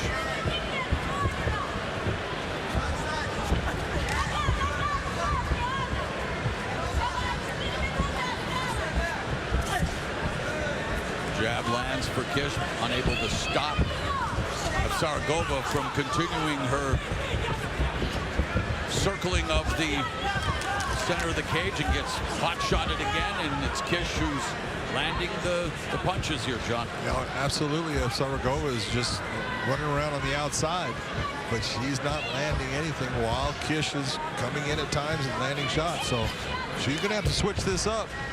She's going to find herself in a losing situation.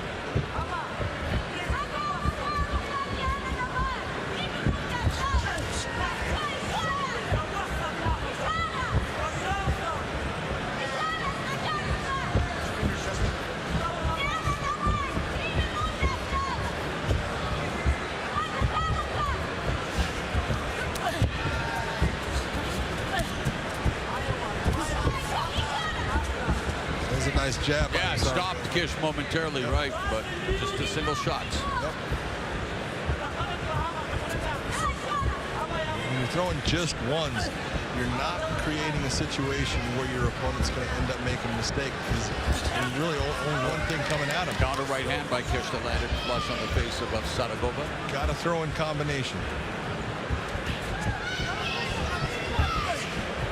High kick under the armpit of Avsaragova, and Avsaragova continues to move to her right, and Kish allowing her to do so and just hot-shotting when she chooses to.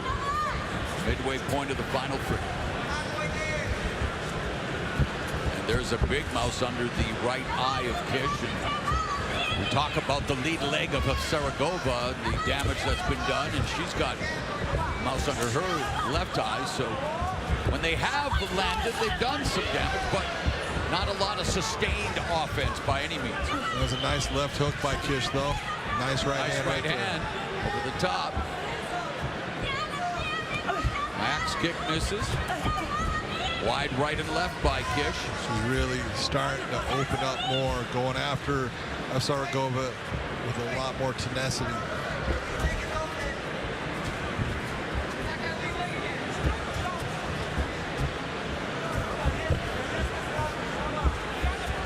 Minute 40 left in the fight. And Kish now coming on, but Avsaragova resetting. And Avsaragova's got to let her hands go.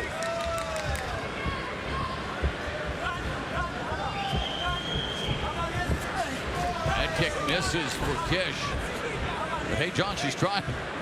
Kish is at least going after being offensive. The most offensive you've really seen from Avsaragova. She almost ran over referee Jason Herzog.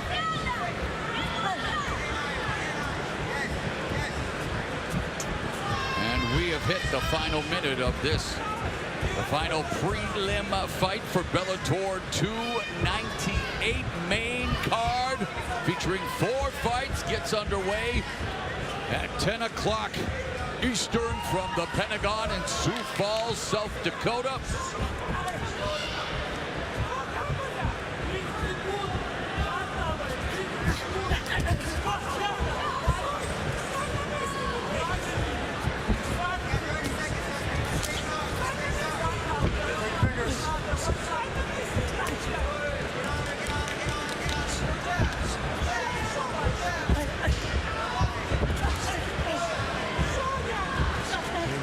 By Kish again.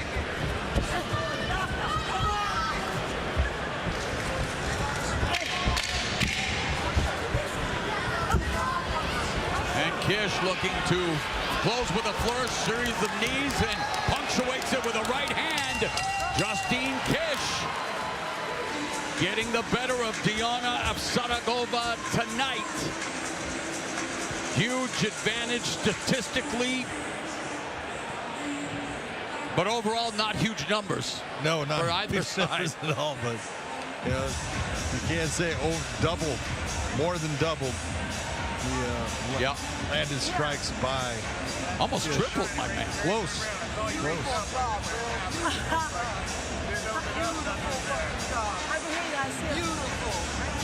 All right, while we await for the official decision, I want to remind you coming up, again, 10 Eastern, Bellator 298 main card from the Pentagon. Here in Sioux Falls, South Dakota, Logan Storley looking to go 6-0 in his home state against Brennan Ward, who's won his last 3 via knockout. Both of them say this one will end inside the distance. We will run it back in the heavyweight division. Valentin Moldavsky, Steve Mowry, 2 after their first fight. Ended in the opening minute after Moldavsky accidentally eye-poked Mowry. Dalton Rasta, undefeated at middleweight, takes on Aaron Jeffrey, looking to bounce back from a loss to John Salter. Hey, it's the return of James Gallagher after nearly 2 years. The featherweight takes on James Gonzalez, who once again takes a fight on short notice. And we begin things with Sydney Outlaw against Islam Mamadov. That's all coming your way. Bellator 298 main card on Showtime.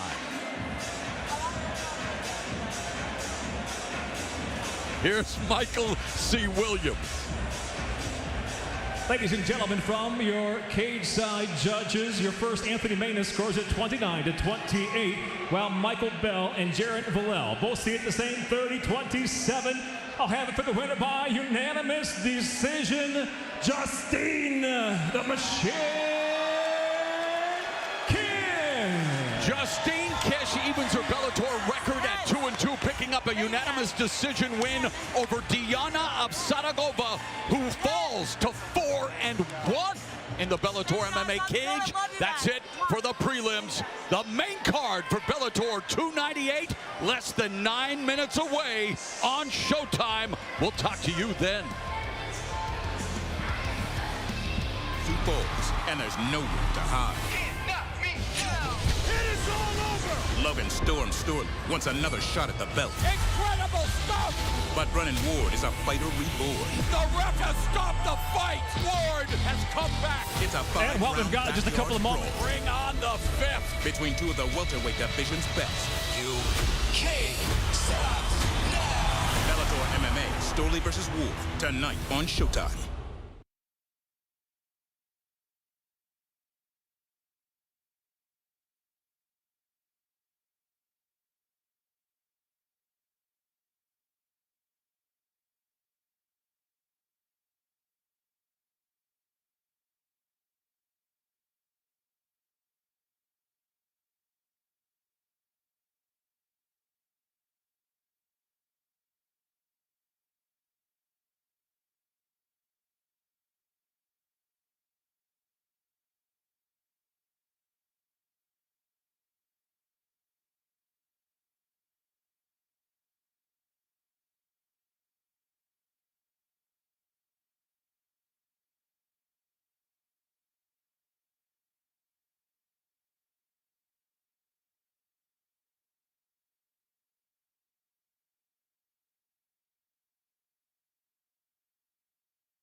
My goodness. What a shot. What a right hand. A walk-off KO. Oh, Mamma Mia. Final 10 seconds of the second round in this featherweight fight. And it's Archuleta that comes in with his sorties attacks and then backs out. What a right hand. A walk-off KO by the Spaniard. Juan Archuleta. Oh, my God.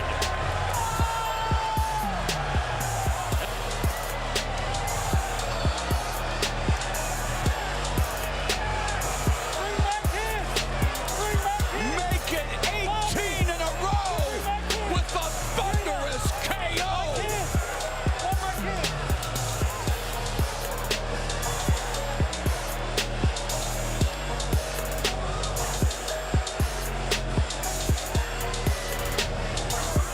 It's been the MVP show since he came to Bellator. It's been the MVP show.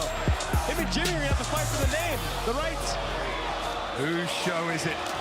MVP right hand all over. He is long-levered and lethal. Just brilliant from MVP. And tonight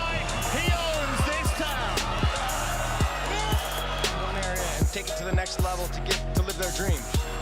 He's here right now fighting on the biggest stage probably of his life in the career. Nice spinning body kick.